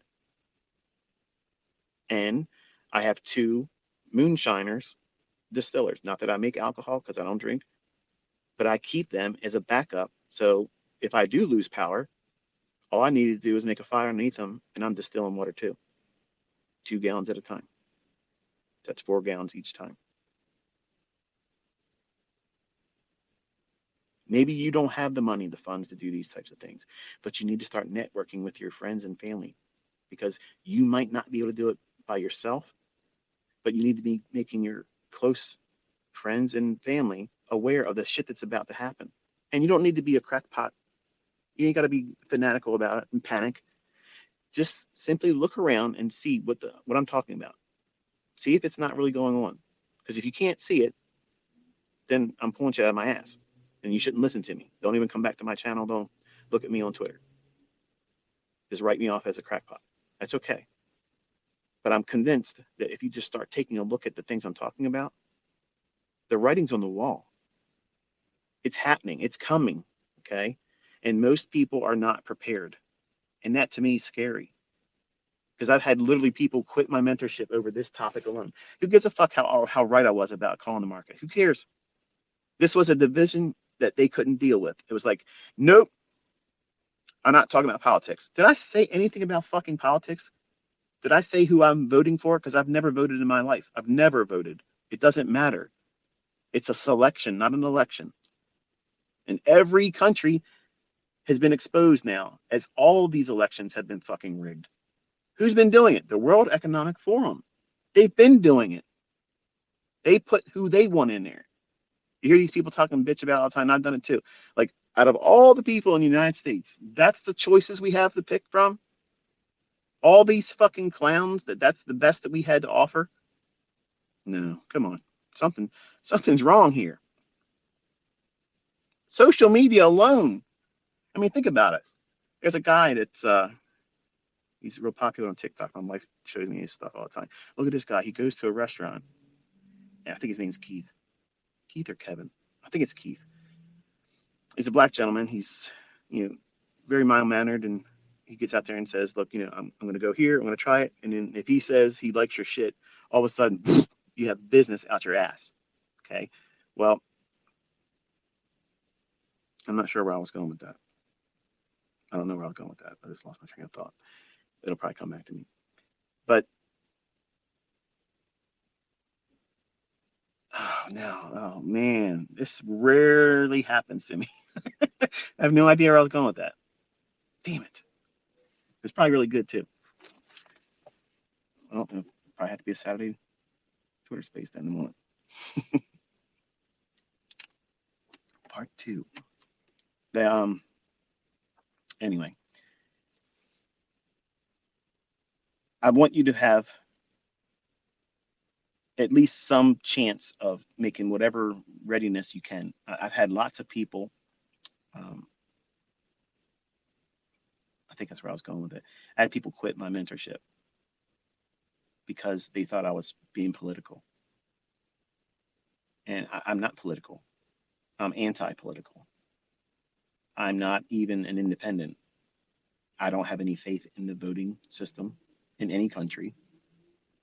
I believe that governments are not doing the best for our sakes as a populace, as a public, the community of our individual nations. I think that we are victimized, and they keep us at odds with one another through racial division, cultural division, status, the rich against the poor. I'm rich, and I spend more time with all of you than I do with my family. Think about that. I don't fit that mold. None of those things, I don't fit any of that stuff because I'm completely outside of all that horseshit. I'm an independent, free thinker, and I try to inspire everybody I come in contact to be the same way. Be tolerant of everybody else's differences, understanding that, we're not all going to like every aspect of us. And just like there's certain things about me, I'm sure that you don't like. But my intentions for all of you, with the time that you spend with me, is to make you better prepared for everything. And I may not be successful. And I hope you don't judge me on the fact that This is something that I might not be successful in preparing all of you for, but it's at least giving me a clear conscience that I'm trying and I'm working my ass off to do it the only way I can.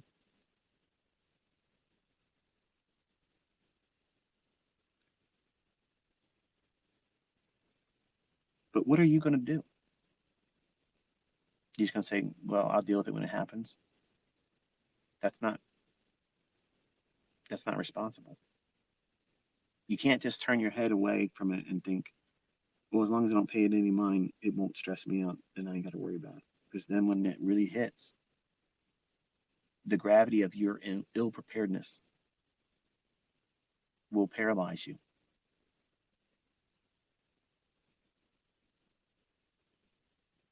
Food. Listen, folks, it doesn't cost that much, really.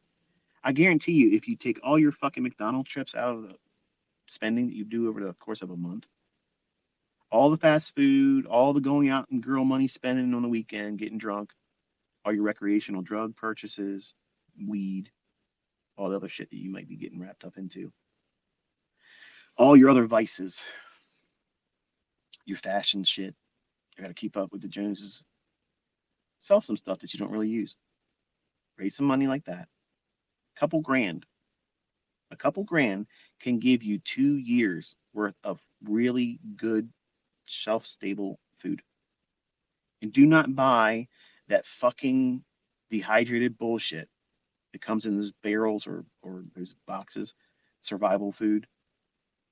A lot of people don't realize this, but if you try to eat that shit, number one, the sodium's so high, you're going to have your health fail you quicker eating that horse shit. And you're going to be constipated. So unless you like being constipated, that's what you're going to get. So you see these guys say, I got 5 fucking years of this shit I'm invested in. I'm set. No, you're not. You're going to be miserable. Miserable. Just because it says it's worth 30 years of shelf life doesn't mean I want to be able to fucking eat that shit. I have none of that stuff. I bought none of that horse shit. None. My stuff is in cans or it's jarred. And like tomato sauce and like spaghetti sauce and those types of things, they last for years past their best by date. Just keep them in a climate controlled environment, out of light, and they will be fine for years. It does not take much to amass a good 2 years worth of food. And you got to have a way to filter your water and procure water. Where I live at, we have Gunpowder Falls. I could literally walk out back of my home, and I have a forest line that separates me from 2 other homeowners. So I have 8 acres, and there's a stream that runs back there. And if I walk down towards the end of the cul-de-sac that my house is on, I can walk through the properties, go into the Gunpowder Falls area, and there's a larger stream that I could literally have myself and my boys. We can go there, grab a bucket of water, and then I can filter it. I have rain catchment, 50-gallon barrels of that shit that collects in the ground. It's easy to pull out of. It's not unsightly in my property. It's completely aesthetic. Nobody sees it, but I have it. Those things can be done over a weekend. You got it. It's there. Go to Tractor Supply Warehouse and get yourself a couple of those 50-gallon drums. Go to Home Depot, get a couple of valves and some screen, and you can have rain catchment that doesn't have to go on the ground. And you got 50 gallons of drinkable, potable water. I ain't got time for that ICT. I understand. This message ain't for you. It ain't for you. Somebody's going to listen. Somebody's going to listen. And I had hundreds of people out of the many thousands that were in my first round of talking about this stuff in mentorship that were initially, I ain't interested in this shit. This is silly. I ain't doing it. And then they wanted to come back because they started seeing the shit go upside down. Michael, I'm sorry. You got to understand what you were talking about. It made no sense. Like, I thought you were crazy. And now there's no food in my grocery store. I have no way to get food for my family. What do? I don't know. I'm not in your country. I don't know how you are going to get your stuff delivered to you. And they were in tears sending me these emails telling me that they did not listen and they regret it. And then I have other emails that came with, I listened to you. Admittedly, I thought it was a little crazy, but I just started buying a little bit extra each week. And then when we started seeing all the stuff happening, we went out and just went crazy and bought a lot of stuff. And I'm glad I did because he lost his job. There was no food, no way of getting any medications for months, and he would not have been able to sustain his family. And I was so thankful that he did that because he was able to share with me that him and his family were able to get through that. They didn't listen to this as some crackpot bullshit. They said, you know what? This makes good sense. It's an investment. It's insurance that you're going to fucking use. You're going to eat the food, folks. It's not like you're buying it and then wasting it. But when you buy it and you get this stored up to a year or 2 years worth of food, and it might not even be enough, it might be needing more than that, but at least a year minimum, try for 2.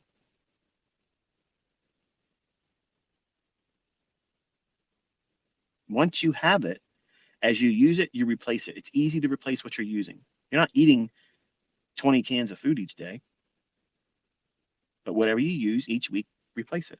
It's just like your normal shopping.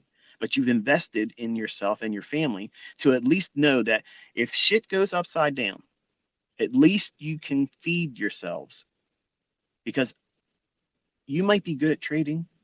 You might know my stuff. You might be profitable. Your funded account might be getting withdrawals and you're able to do all these amazing things. But you know what you can't fucking do when you're hungry? Live.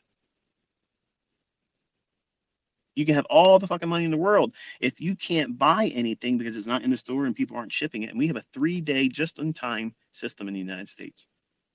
That means they have taken inventory and control measures to see what do they usually go through in a rotation of 3 days, what do they usually keep on stock that's optimal for them, and then how can they replenish that within the next 3 days. That's the way our grocery stores operate. And most of your stores, if you're honest and you walk around your stores, they do these things called fronting, where they only put the front row of things and behind them, it's all empty space because they don't have enough supply. That's a lot of shit that's still like that today. And when shit goes upside down, everybody's going to make a mad dash.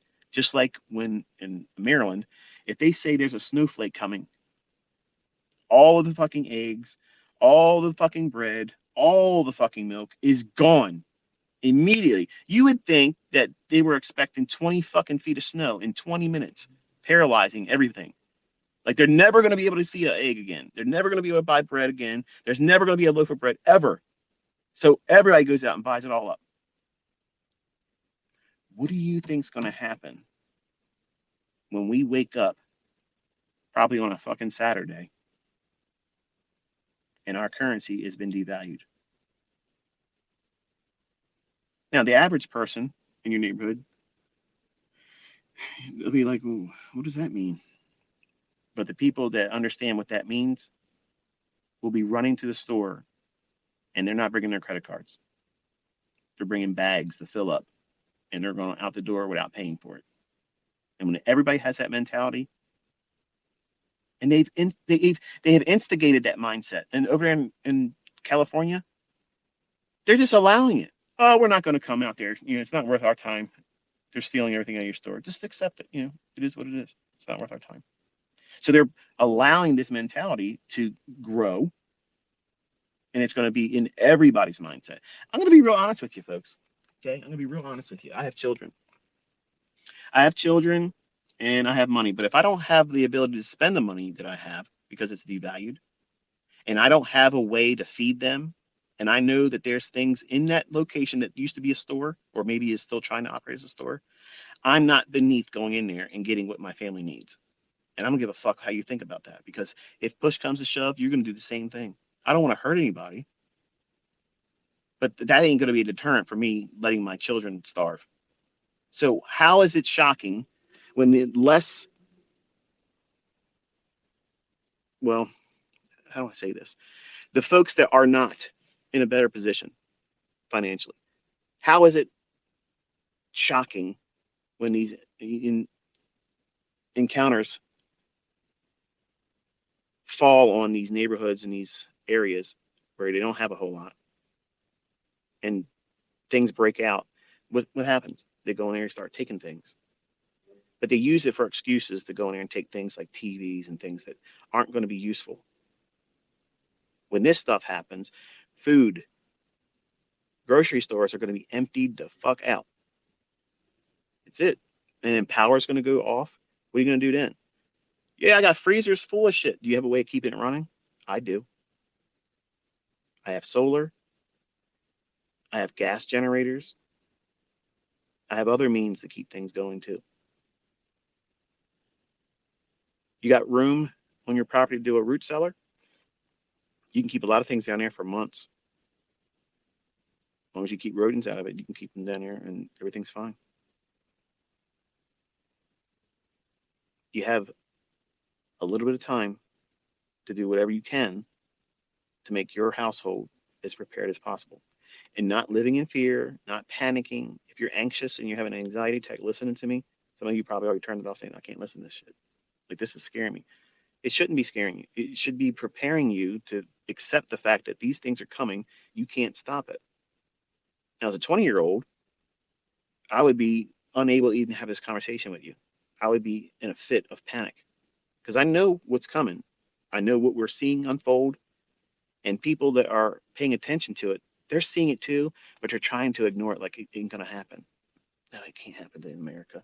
America, come on now. America, it's not going to be like Venezuela.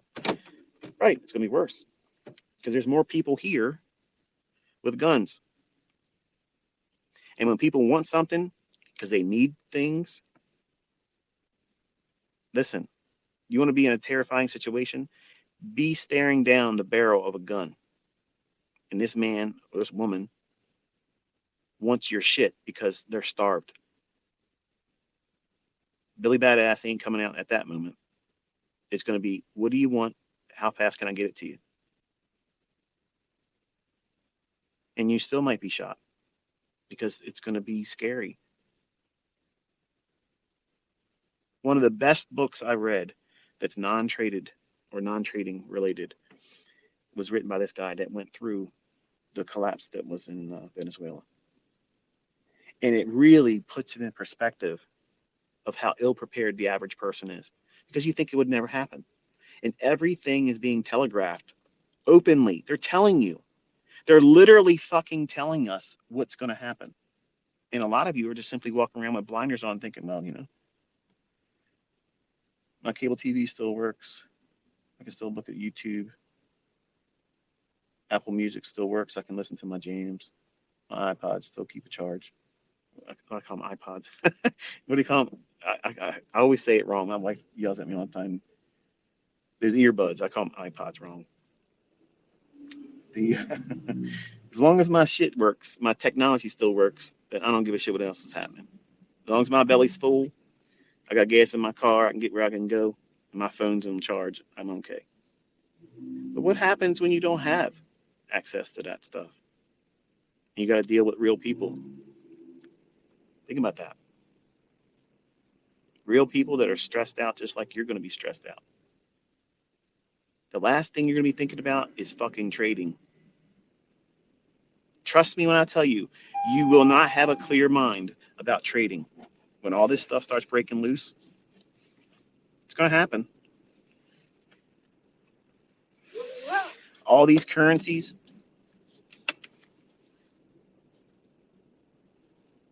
they're going to do shit that you ain't expecting, that I'm not expecting, that I can't time, you can't time, or get out of a move that you're in.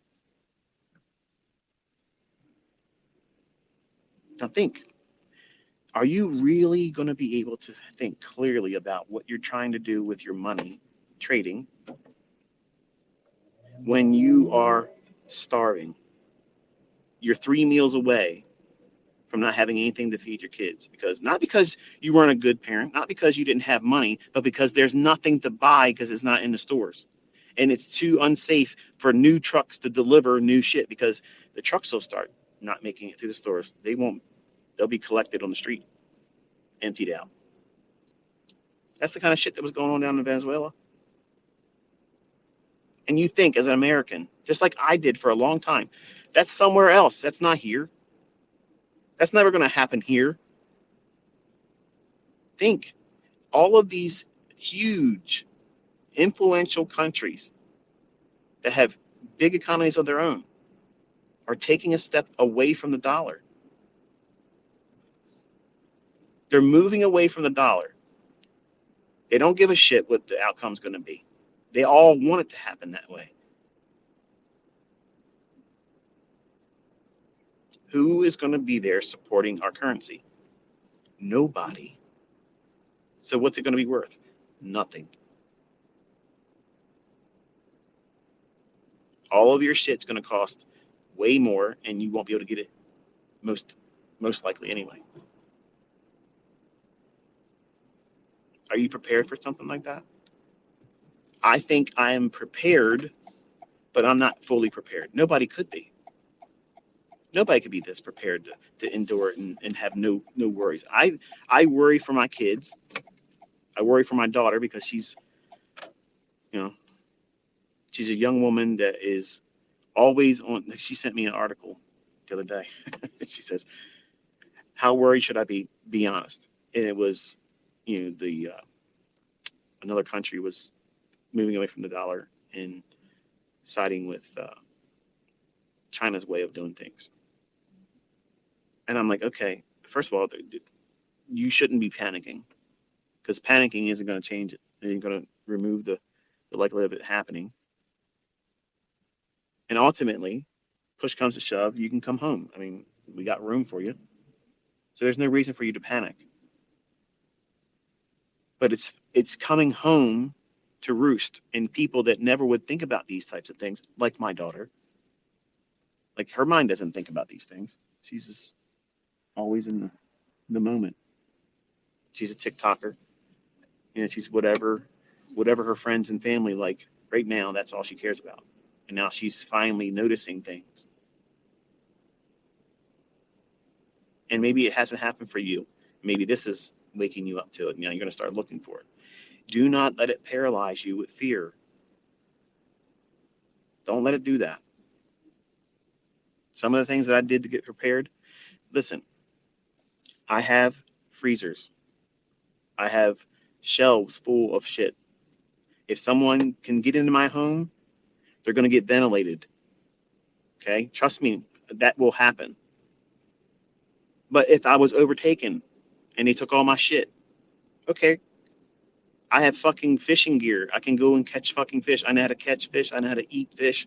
Okay, I'm not putting all my eggs in one basket. Everybody thinks they're going to go out there and fucking hunt deer.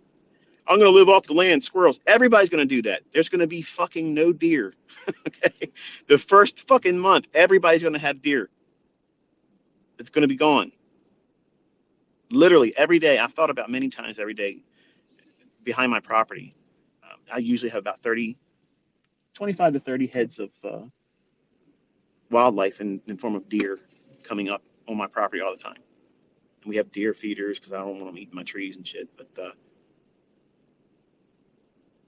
I think about it all the time. Like, I love looking at them. They're beautiful animals. I don't want to shoot them, but I would if I was hungry. But I know I won't see them when this shit happens because they're going to be cleaned out. Everybody up here in this county I live in, like, you can literally go outside, sit still long enough, and you'll hear somebody shooting something. They're hunting all the time up here. And some property owners that I have that are within an earshot from where I live, they let hunters come there, set up tree stands, and hunt right on their property. We're up here in the sticks in some ways, but it's not like a desolate area. It's just a lot of wildlife and woods and stuff. But it's good neighborhoods up here. But all that idea of I'm going to live off the land shit and be Rambo, that ain't going to float. Like, you're going to be without meat. So you have to have other ways. Fishing's one that, listen, we're not emptying the fucking oceans. Okay, we're not going to empty the streams. Okay, there's a lot of fish out there. So in my mind, that's what I've prepared for. I've prepared for using all of the foods that I had that are frozen. If I lose the ability to keep them frozen, or I lose them because of something that I didn't expect, theft, something to that effect. Okay, like I literally have 500 spools of fucking fishing line and tackle out the ass. Like I'm fucking ready. Like I'm ready to be a fucking fisherman. Okay, I fished all my life. I know how to do it, and I'm not worried about it. My wife doesn't like fish. I told her, I said, "You'll fucking eat it. You get hungry enough, you'll fucking eat it." And there was a time when my wife, when I was trying to explain to her years ago, right before I stepped out on baby pips, in 2009, I was talking to her, and I said, "Listen, I want to start talking to you about what I think is going to happen." And she didn't, she's like, "Well, listen, that ain't going to happen. And stop talking like that because you're going to scare me." And I was like, I don't want you afraid, but I do want you to understand that we need to do things as a family to prepare for these types of things because it's going to come. And if you're not on the same page with me, it's going to make me stressed when I have to make moves and you're not on the same page with me and you're either freaking out or arguing with why it's not something we should be worrying about when we should be. And it's interesting since 2020 because I told her everything in the fall, what was happening and how it was going to happen. And she was like, "You know what? There was a long time where I didn't want to have conversations with you because I would always trap her in the car. We take these rides and I'd say, "Look, I want to talk to you about something." And she's like, she started doing her heavy breathing and sighing and like, "Oh shit, I'm trapped in the car and we're gonna have one of those conversations." And usually it'd be like once every 2 weeks. So I told her, I said, "Look, shit's about to get real. We're gonna have problems because they're gonna say there's a virus coming out of China and it's bullshit. And they're gonna lock down everything and they're gonna fuck with our freedoms and they're gonna push a vaccine that they don't say they have yet, but they're gonna be fast tracking it." And I swear to you, the look on her face when all this stuff came down, she's like, "You know what? We gotta really do everything to get our kids prepared. And I want my mom and dad, and I want my sisters, and all these things." Like she's got an interest in making sure she's doing something to prepare for it. She doesn't think it's crackpot. She understands that all these things are happening, and now she's paying attention to it, and she doesn't panic about it, which is amazing. Now, if she hadn't been prepared for it or primed for it, expecting it to occur, she would absolutely be fucking making me nuts because think about it. All hell's breaking loose. You got to make a move. It's go time. Family, you got to move. There's an emergency in your area. You can't stay there. What do? Tell your spouse, tell your kids, do this. The kids aren't going to understand, but because you're a parent, do this, get your shit, let's go. Okay, they're used to that. But when you tell your spouse that is not on the same page, they're going to argue with, "Why are we doing this? Well, I'm not doing this. Why you need to explain? I ain't got time to explain things to you. You got to go." And that would be a sense of overwhelming stress for me. And I don't have to worry about that now. And that's what you need to be worrying about. If these things are going to occur and you are in a relationship with someone, you need to be on the same page. Doesn't mean you have to be freaking out and panic, but you need to be aware of what your plan together is for you and your family. That way you have no surprises. This is what we're going to do. If we have to leave or if we get separated, where do we meet? It needs to be a location that you understand it. If we get separated, this is where we go. This is where we meet up. This is what we're storing. If you use it, keep record of it so we can replace it when it's time to go and get more supplies at the grocery store. Everybody has to be on the same page. And it took a lot of effort on my part to get my family used to that because they didn't want to hear it in the beginning. Now, because all the shit that's been going on, I'm years ahead of all that stuff and they're seeing it happen. So they're no longer looking at it like it's crackpot theory or conspiracy nutcase tinfoil hat shit that needs to be rejected and ignored. Now they feel comfortable understanding why I've been doing what I've been doing for years, accumulating certain shit, buying things that allow us to have more food on hand, not just in our house, but our other homes. So it's not like, oh, we have one place. We don't have just one place. We have other places. We don't need to have a deed. Okay. When you have a location where you can go and run out there and this is where you're going to be at, that's where you're going to be at. Nobody needs to know about it. You might not have that resource. For you, it might be keeping an extra supply of water and food in your car. So that way, if you're not at home and you get delayed getting back to your family, do you have a way to sustain yourself if you get caught between two places? Do you ever think about something like that? It happened to us. And I was thankful that I had something in the car that kept me from having a situation where I didn't have my wallet on me. So I just couldn't go, oh, let me just swipe something. I didn't have anything to swipe. So without a wallet, without ID, without any kind of credit card, I don't use a debit card. That's the worst invention ever. I had to rely on what I had. And that was fine. I slept in the car and there it is. I got home a day later. But those types of things, the average person doesn't think about that. They just don't think about it. They just think, convenience of everything that's at your hands and at your disposal because of technology. What happens when your car doesn't operate? Because there's no more gas to put in the engine. When shit goes upside down and our currencies devalued, you think the gasoline tanks are going to stay full? No. The people that are smart are going to run there immediately and load up because they know shit is going to hit the fan. And they want to make sure if they have generators at home, they have fuel to run them. The generators that I use, this little fucker is amazing. Like it ran 10 hours on 1 gallon, and it was so quiet. It was like, this is amazing. Like it was really well worth the money I spent on it. And I'll send you the description. It's not a link. I don't get anything for it. Okay. It's just, I'll just give you the model I have. Okay. But I've used this thing. It's never failed me. It starts right up.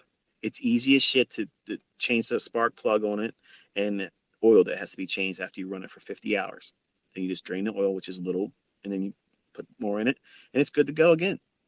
I mean, this little bastard is awesome. It ran 4, let's see, 2 stand-up freezers, 2 chest freezers, and a refrigerator and a small circulating fan. It ran all that shit. One little ass portable handheld. It's heavy now. Don't get me wrong. It's not light, but this little bastard ran like a monster. Didn't skip a beat. Quiet as shit. Because we had a tornado come through. It touched down right before it got to our neighborhood, but it was in the woods area. Touched down once, tore down the power lines that affected our neighborhood. My house and 6 other homes did not have power. But for, I think it was 18 hours, 19 hours, this little son of a bitch ran everything. None of my food was spoiled. Never even thought out anything. And all I had to do was unplug the fan. If we were going to microwave something to heat it up, all I had to do was unplug the fan and plug the microwave in, and I could heat up food. There it was. So I didn't miss a beat. Like, it was nice. But I have 4 of them, and I only needed to use 1. And it was the best investment I ever have made for power issues. Like, it's like we had a Generac installed, like $7,000 Generac. And when it came time to need it, it didn't work. Come to find out that there was a lot of people that bought them, and they don't ensure that it's going to work. In fact, when you buy it, it's like, we're not saying it's going to work when you need it, which at the time you don't think about it, but it was a waste of fucking money, right? So when you have these big generators and they don't work for you, well, shit, what's your alternative? These little portable things. And I literally got it off of Amazon. And once I tried it, I was like, you know what? I want to have a backup of this, and I want to have a backup of that, and I want to have a backup of that, because 1 is none and 2 is 1. So if it's going to be something like this, that's going to be vital for me to keep things running and keeping them cold, because I have meats and things that are being stored, I want to make sure I have a length of time to make decisions. What am I going to do when I run out of fuel? What am I going to do? And if you're in a situation where you have just a little bit of time and nothing but the thawing out of your food is occurring because you have nothing keeping it running to keep it cold, you're panicking and you're not going to make good decisions. So I'm affording myself time and also ensuring that I'm not going to have my investment of food spoil, because you can't eat all that kind of food. You can't just say, well, I'm just going to eat it. No, you can't. It's too much. So, and maybe you've never considered about, these issues or these problems, and maybe you're in a circumstance that doesn't ever provide this ever crop. I don't know how that would be, because we all are carbon-based organisms that have to eat, and we have to eat. And you have to have some kind of food and sustenance, and all of this is going to touch all of our lives. And some of you aren't going to be prepared. Even listening to this, you're not going to do anything about it. And when it hits, you're going to think about this. Just like the individuals that were listening to me in 2020 in my mentorship that paid me and said, fuck you, you're crazy, I'm out of here, I'm done. Which made no sense to me. And then it happened. And then they reached out to me and emailed them. I'm sorry, but you got to understand. No, I understand.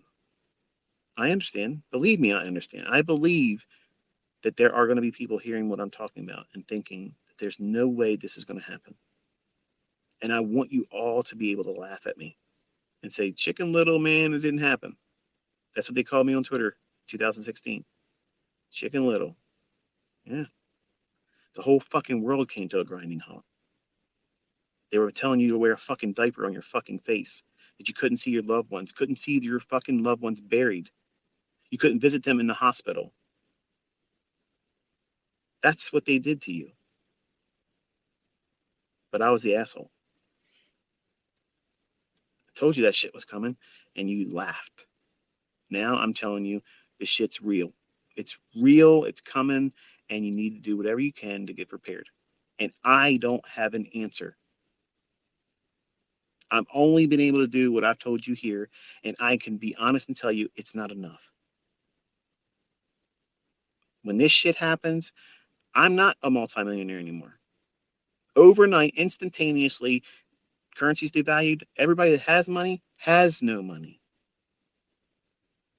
We're all on the same playing field. And then here you go. We're going to start using central bank digital currency. There's your solution. Thank us. And it's going to be the greatest wealth transfer that's ever been done. You're watching it right now. It's unfolding right now, live in front of everyone. And you're not seeing it because you're distracted with all the other bullshit. All the dumb stuff that you're paying attention to that's keeping your focus away from what really matters.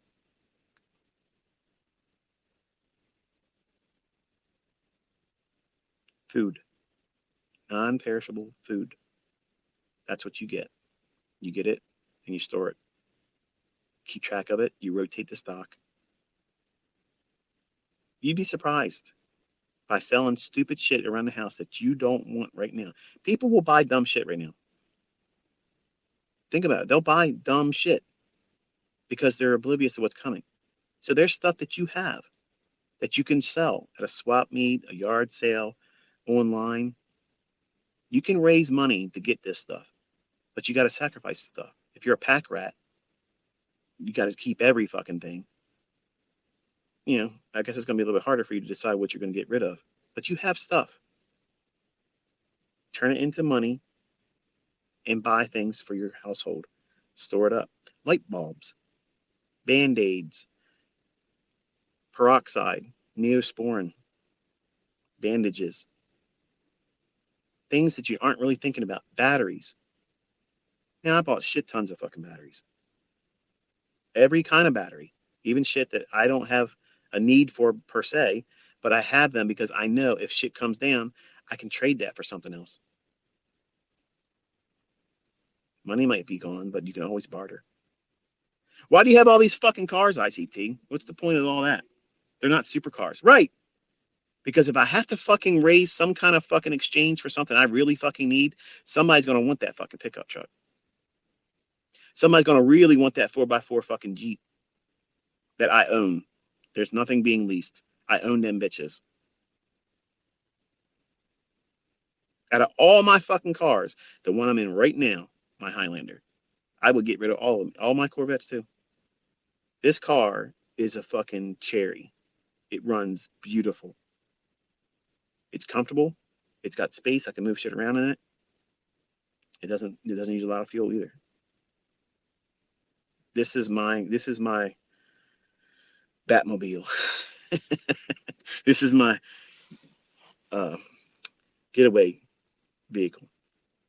My other stuff, I bought them.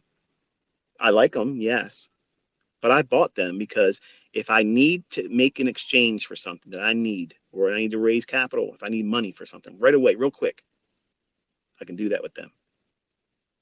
If they take your fucking money and devalue it overnight, I can't spend that. But I have things that I can exchange for whatever new currency comes. Oh yeah. See, I'm 20 fucking steps ahead. That's what I'm doing all the time. I've always done that. Yes, I'm using these vehicles. Yes, I barely drive them, but I have them for a purpose. The common person out there would like these cars. They're useful. They're 4x4. They get around. They can go in other places instead of just the street.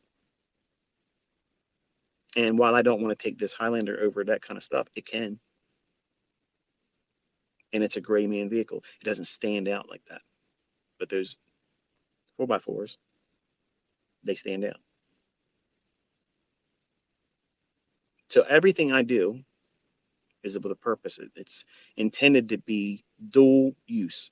Yes, I enjoy them, but also I'm not so emotionally connected to them that I couldn't separate from them when I need to get something that I may not be able to get from a bank.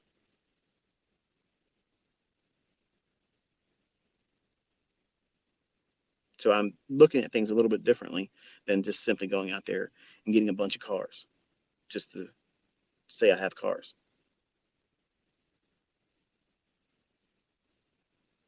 If you own a firearm, it'd probably be a good idea for you to start getting some more ammunition because that's going to get real hard to get soon. And the people that sell it won't want to sell it when shit starts getting bad because they're going to want to have it for themselves. Supply and demand. That's when it really matters, and that's when it really exists. So anyway, I'm sure I've raised your spirits tonight and made you feel good and warm fuzzies. Just trying to be a little bit lighthearted. I know because this conversation probably isn't all that pleasurable. Doesn't make you feel good, I know. But if I had a friend that knew something and they didn't tell me, I would be very disappointed in that friend. And I'm trying to be a good friend to all of you. I'm trying to let you know what you're probably not aware of or paying attention to. And remind you that you have a little bit of time still to do things to get prepared. And you're never going to be fully prepared. I'm not. I have lots of money in things that I might not ever use. I don't care. It gives me peace of mind knowing that I have it if I need it. It's better to have it and not need it than to need it and not have it. And you're always going to be thinking after the fact, oh, I wish I would have got this. Your list of things may not be something that's useful to me. And the things I'm making a list of having a supply of may not be useful to you. I have 65 cases of Ensure that I rotate through. I drink them, my kids drink them, and as we use them, I replace it.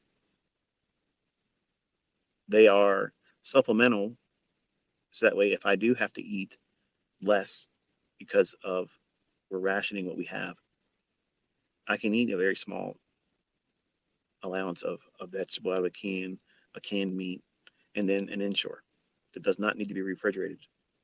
So it supplements nutritionally what I'm doing less of in terms of what I'm used to having as a well balanced meal. Water. I don't I don't like bottled water per se, but what I do is I either distill it or the well water that I have, I run that through our filter and then distill it.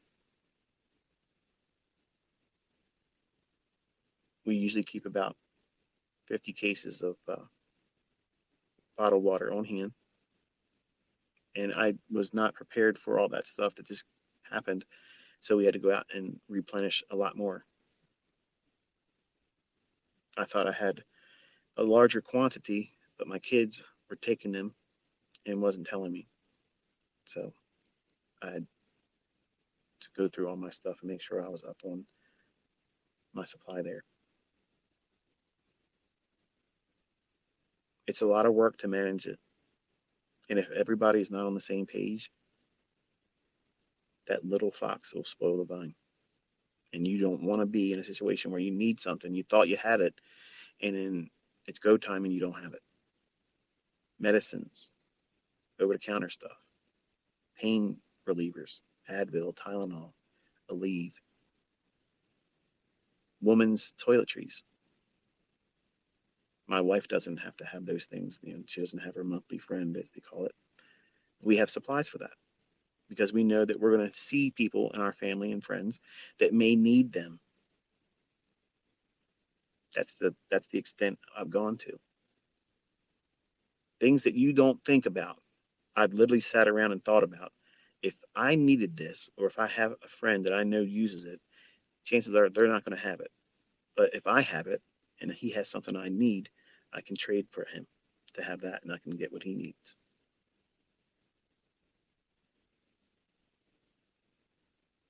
Barter system. That's what's going to happen when a currency devalues. Two things happen: barter and theft. Your closest friends will barter with you. Your associates will barter with you. People that don't know you are going to try to take your shit, and you got to learn how to see that for what it is. And you might need to plant a freedom seed garden in their ass. I hope I never have to do stuff like that.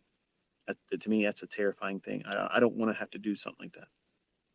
I'm the person that likes to think that if I rack my shotgun, that sound is a deterrent. But if you're starved, you ain't ate, and you have children that ain't eating, that's not going to be a deterrent.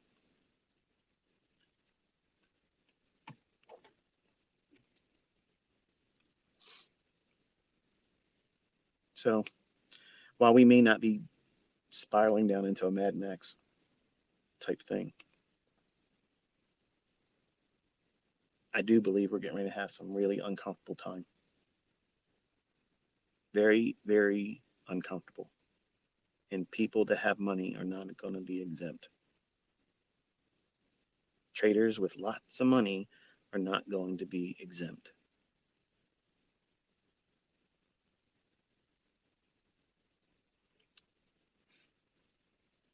So the average person,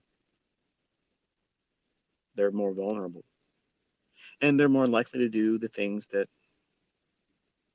are going to bring danger to everyone else because they need, and people that need they can't get, they'll make decisions that are not always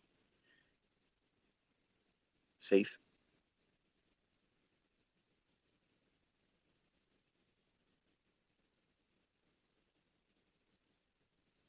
All these train derailments. Now, if you do the research on, there's always a lot of train derailments every year. It's just like car accidents. I mean, you may not have gone through a car accident recently, but they're happening a lot. And chances are, every week from the beginning of your work week to the end of the week, you've probably seen at least one accident before the end of the week comes. We're always out there around it. But these derailments, I want you to keep track of where they're occurring. You're gonna start seeing these things become more prevalent, and it's because I think we're underneath this. It's unconventional warfare. That's what I see it. I was reading an article, and I don't know if there's any truth to it, but I've always suspected that it is, that the railroad companies are suppressing the information that they know that these derailments are sabotage to the rails. That goes without saying. I mean, good grief. These trains that are derailing with these cargo on them that are highly toxic. Think about what's occurring down in Texas right now. Everybody's just coming right on in. There really isn't a way to be able to prevent all that stuff. So if you believe the narrative about SEAL Team 6 and the exploits that they were able to do, 6 guys can do a whole lot of damage if they know what they're doing. If you believe the narrative that 9/11 happened the way it did, look what they were able to accomplish. There wasn't a lot of them. So now imagine some highly motivated individuals coming in to our country with the intent to upset the way we do things around here, cause chaos. How can you do that? Well, train derailments is one of them.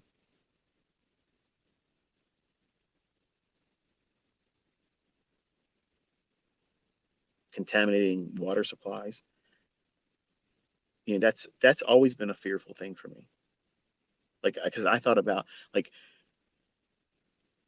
when we were told we had all these villains trying to do things to us, and the only thing they thought about doing was crash airplanes into 2 buildings. That was it.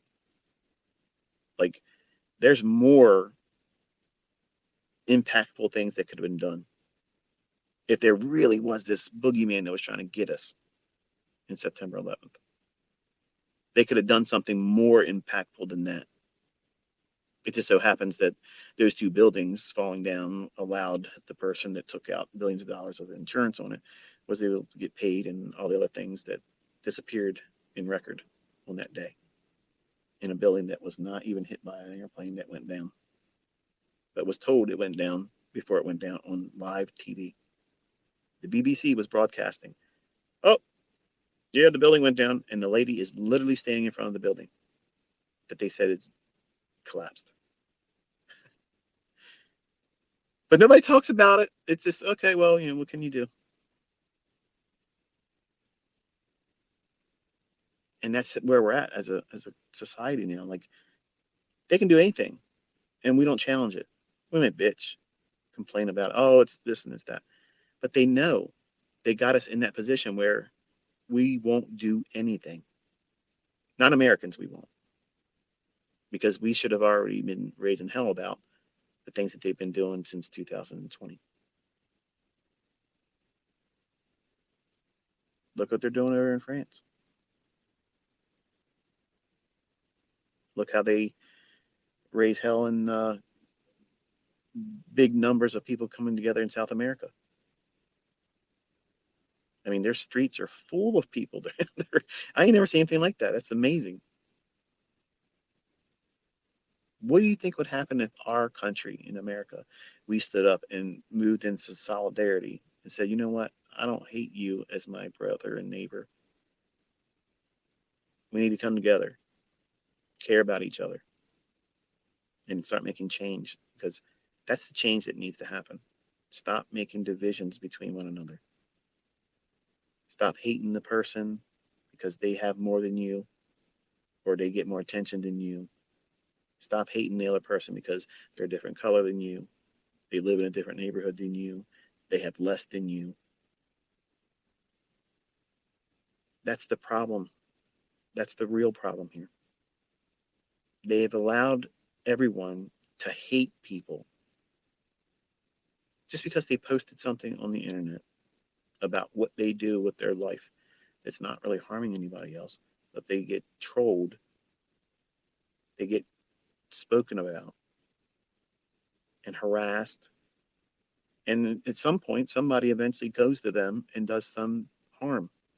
I was listening to an article about a podcaster, and some nut job came in and killed her and her husband. Broke into the house, killed them both, and then killed himself. That's nonsense. That's craziness. All because of something, I'm sure, that had to do with something that was online.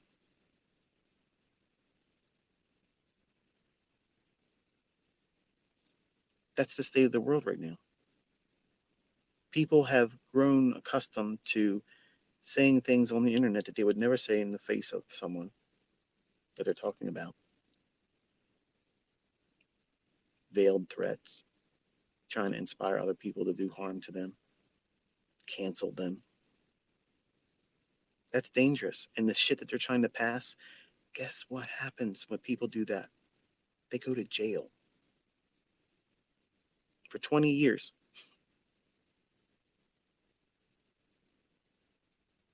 So, well, I don't think the average trolls are going to be going to jail. They're going to be using it to get rid of the people that are speaking up against what the government's going to do and has done.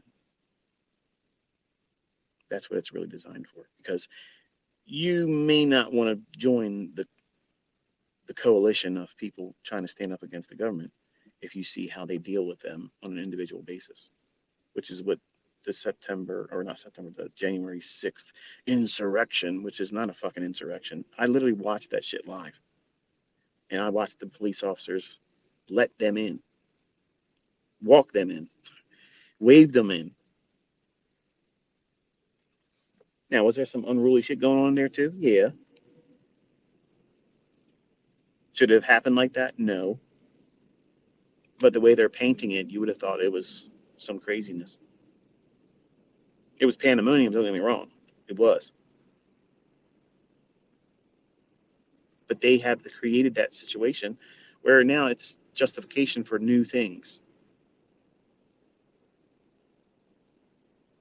new control measures, new enforcements. And people need to be civilized, yes. But elections need to matter. Votes need to count. And representatives need to really represent the people. And we're not seeing any of that shit. Not seeing any of that at all. Corruption is everywhere, and it's not limited to one party. It's everywhere. And even the liberal left, some of them are waking up. They're seeing, wait a minute, this TikTok thing, that isn't really all about TikTok. There's some other shit in here we got to be worried about. Yes, the Great Awakening. How about that? Now you start seeing things, the people on the outside that's not wrapped up in bullshit Trump stuff. You're caught up in that Hegelian dialect where you think you have choices, and they want that choice to be something that divides us. Republican, Democrat. They're both the same people. They're all part of the same theater. They're all on the payroll. And they are there to give you the illusion of choice, but they're all on the same fucking payroll. And now people are waking up to it, and they're seeing it. These same career politicians that are in there for fucking 30 years doing nothing but getting rich. How does a politician that makes $200,000 or so a year amass $100 million and be better than ICT in trading?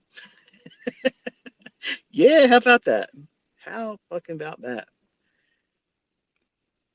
Pelosi needs to do her own mentorship, for fuck's sake. Start a YouTube channel. Can you imagine Pelosi's Telegram signals? That would be something, wouldn't it? I find it interesting how she's immediately, trying to escape politics. Okay, I'm going to retire now, and her husband gets hammered, literally.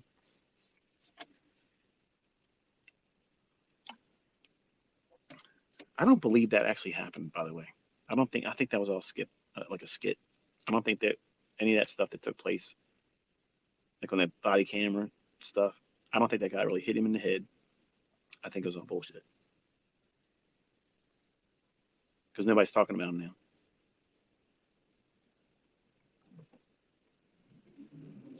Think about all the things they're telling you was supposed to happen. Trump's getting arrested. Biden got 80 million votes.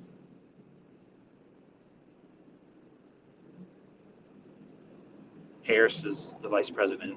She couldn't even get 2% of the vote when she was running. And she's done nothing as the vice president. These are the people we're supposed to have faith in.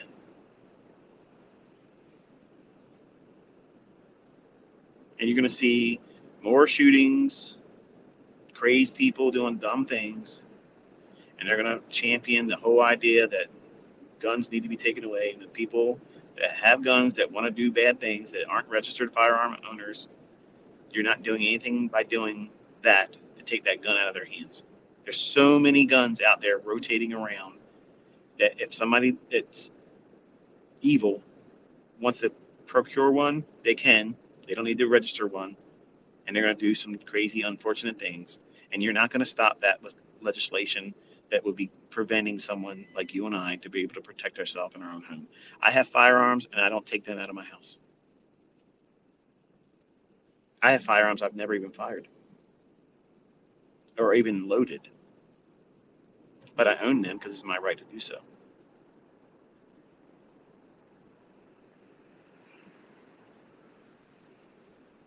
But you're constantly being bombarded with a narrative or an opinion that they want you to subscribe to and adopt. When we were growing up, when I was a younger man, comedians could talk about anything and we could all laugh at it. Nobody has a sense of humor anymore. Everybody's offended. Everybody wants to get back at somebody else because they've been offended. You don't understand my identity. I don't need to understand your identity. You are your own person. How you live your life is your business. But you're not going to tell my kids the way you do your life and the way you live your life is normal. I don't have to subscribe to that, and I won't let my children be a part of that, which is why I homeschool my kids. They have attacked the family element. They have tried to redefine what a family is. They've attacked any sense of relationship that's balanced. And when I grew up, there was gay people. And there was people that dressed like the opposite sex. And we weren't worried about them. We didn't care that they lived their life like that. There was no movement to try to force everybody to be heterosexual. There was no movement to try to make everybody homosexual, transgendered, or bisexual. But we were aware that that went on. I had friends that were gay. I had friends that were bisexual. I dated a girl when I was younger that was bisexual. And it was interesting, let's just say it that way. But today, they've taken even those things and turned them into weapons. To do what? Sow division.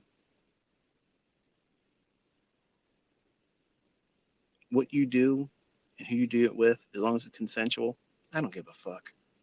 I don't care. Nobody should cram any of their views, just like religion. You know I'm a Christian. I'm not a poster boy for it. I got a foul mouth sometimes.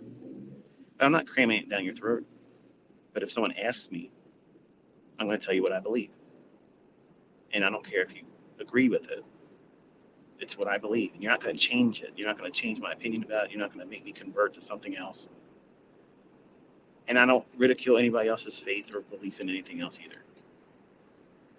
I try to be as balanced as I possibly can, but still hold on to the truths that I believe are useful to be part of this human society, not just one part of it. And if people try to live their life like that more often, we wouldn't have all these problems that we got. We wouldn't have all these divisions. We wouldn't have all these reasons to want to hurt the other person, whether physically or emotionally. The things that I do for you and the things I invest in you in terms of time and energy and teaching you, I hope you see it's more than just trading. I want to see you be a better person. And I'm trying to constantly move to be a better person by doing this. I'm investing into strangers that I'm never going to meet with the hopes that they will help other strangers just because they can. Not because they have to, but because they want to.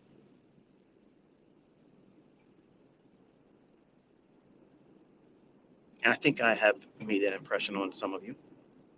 Not all of you, but some of you is enough. That's enough to keep me going. That motivates me. It leads to wanting me to be able to be successful at more of you, subscribing to that, reaching that.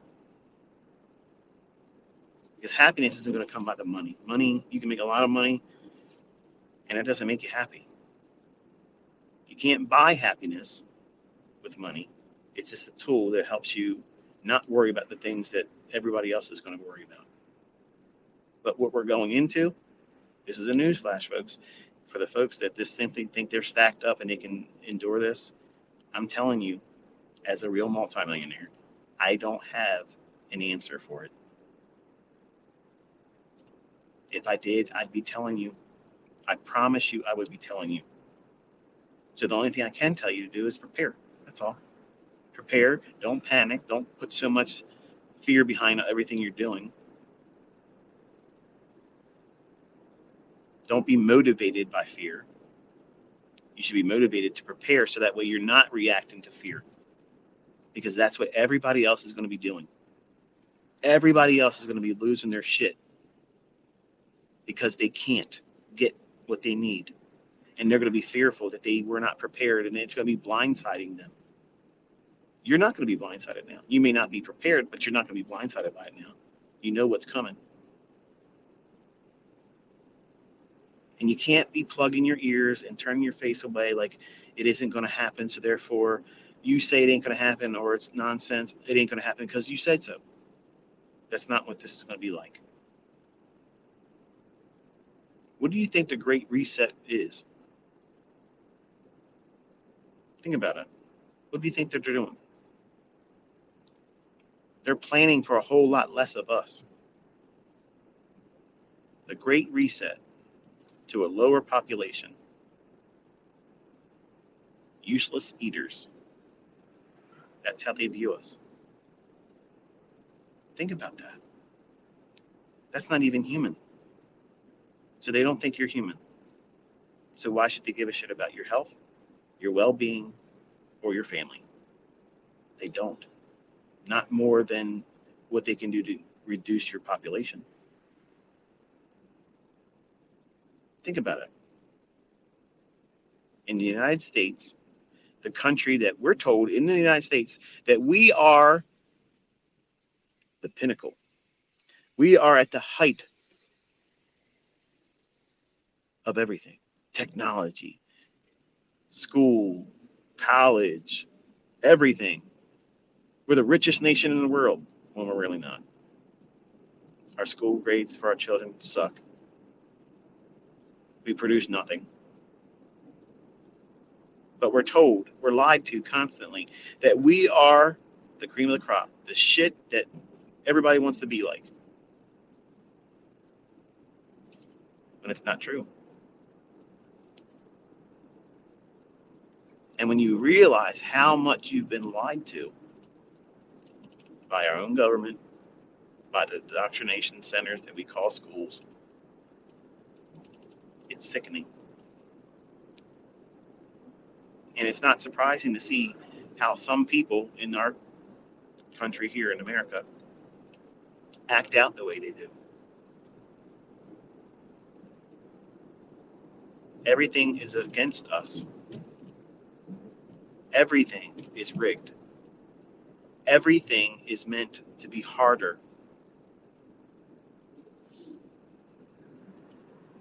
not meant for you to be easily getting rich. It's not easy for you to get a fast track to wealth. It's not designed for that. That group of individuals that are at the top, they like their group to be small. The list of people that need to be remembered, it's more convenient that way. They don't want the riffraff in there like us. These people are fucking sick. They're disgusting fucking cretins. And what they have planned for us is horrible. Our country in the United States, we literally put carcinogenic things in the food. Increase the sugar intake, which feeds cancer. Charge you an arm and a leg for chemotherapy that most of the time doesn't even work because you're going to pay it because you think it's going to save your ass. You'll give up everything if it just means you're going to beat cancer.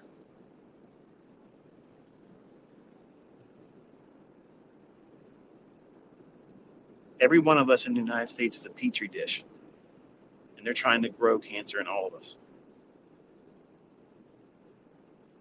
That's what's going on. You're given drugs that cause it. They put shit in your food that causes it. They put the food in your food that feeds cancer. Sugar. In everything. Look at the ingredients of shit. It's sugar.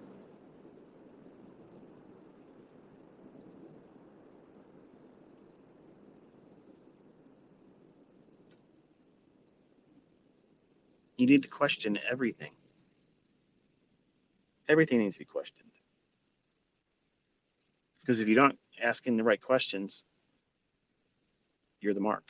You're going to be a victim. You're going to walk into a situation when you don't know what's coming.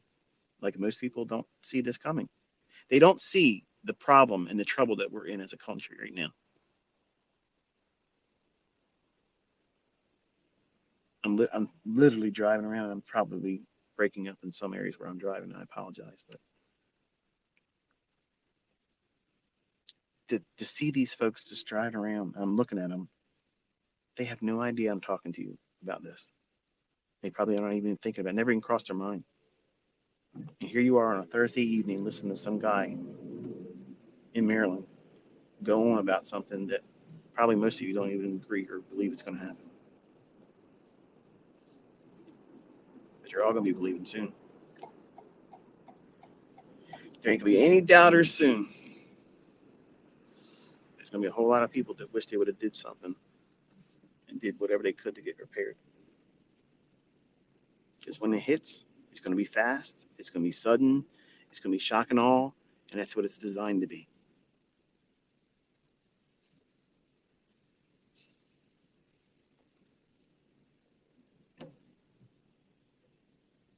When this shit happened in 2020, COVID this and COVID that, everybody that was awake knew what they were going to be coming with. And I even said it. I said, if we go past the 2 weeks of shutting everything down, everybody social distancing, I was all for it. I even said, I'm all for 4 weeks. Just to remove any doubt.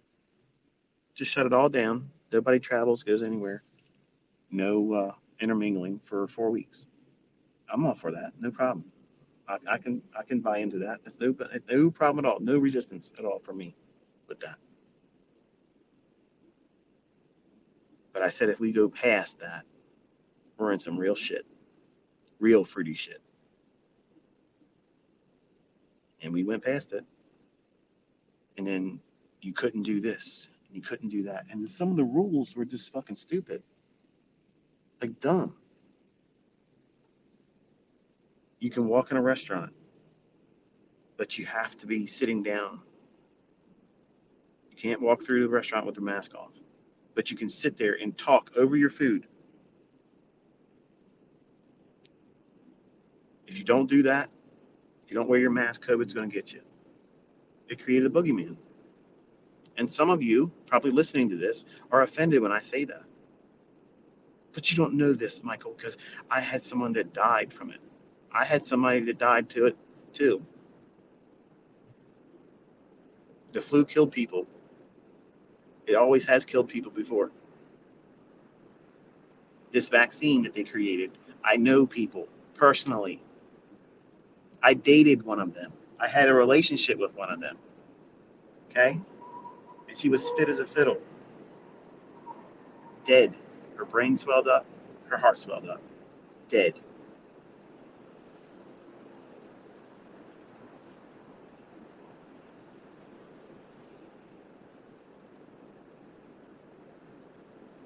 I have a list of people I know.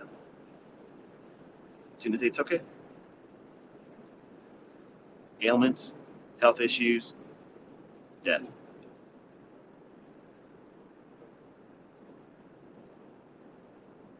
I know some of you are listening to this and you're thinking, well, yeah, you're one of those anti-vaxxers. I am fucking anti-vax. You're damn right.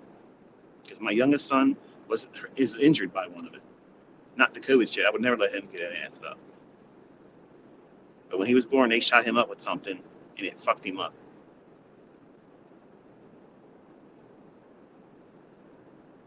So no, I won't be taking any of that fucking shit they ever produce in the future. It says this is going to save us from the flower fungus, the next bullshit that Bill Gates is promising is coming before we get to 2025. There's going to be one worse. By the time we get to 2025, you can rest assured it's going to happen. How the fuck can you predict that? Unless it's you doing it. This is the same joker that never graduated college, built an operating system, and then built a virus scanner and cleans the viruses that his fucking company was producing. Come on. Like, seriously. Come on. He's in everything. This guy's in every fucking thing.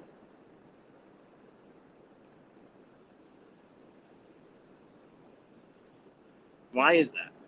Why is it that that's not questioned more?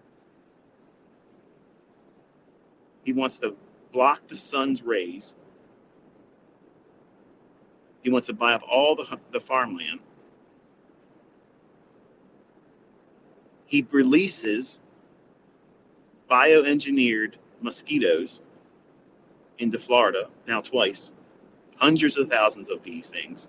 Who knows what the fuck that is? You know what's interesting about a mosquito? It's a flying syringe. It's a beautiful way to spread disease. Now, if it's genetically modified, how is it genetically modified? For what purpose was it genetically modified? You're not going to know that. But I don't believe it's good. I don't take advice medically from someone that never became a doctor. I don't take advice from fucking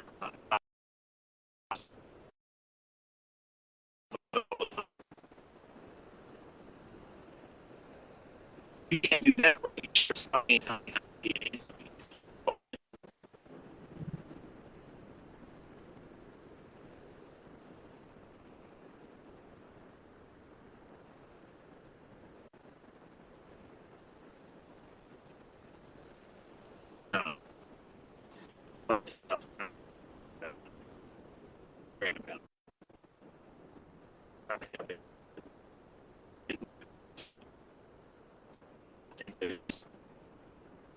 You should be considering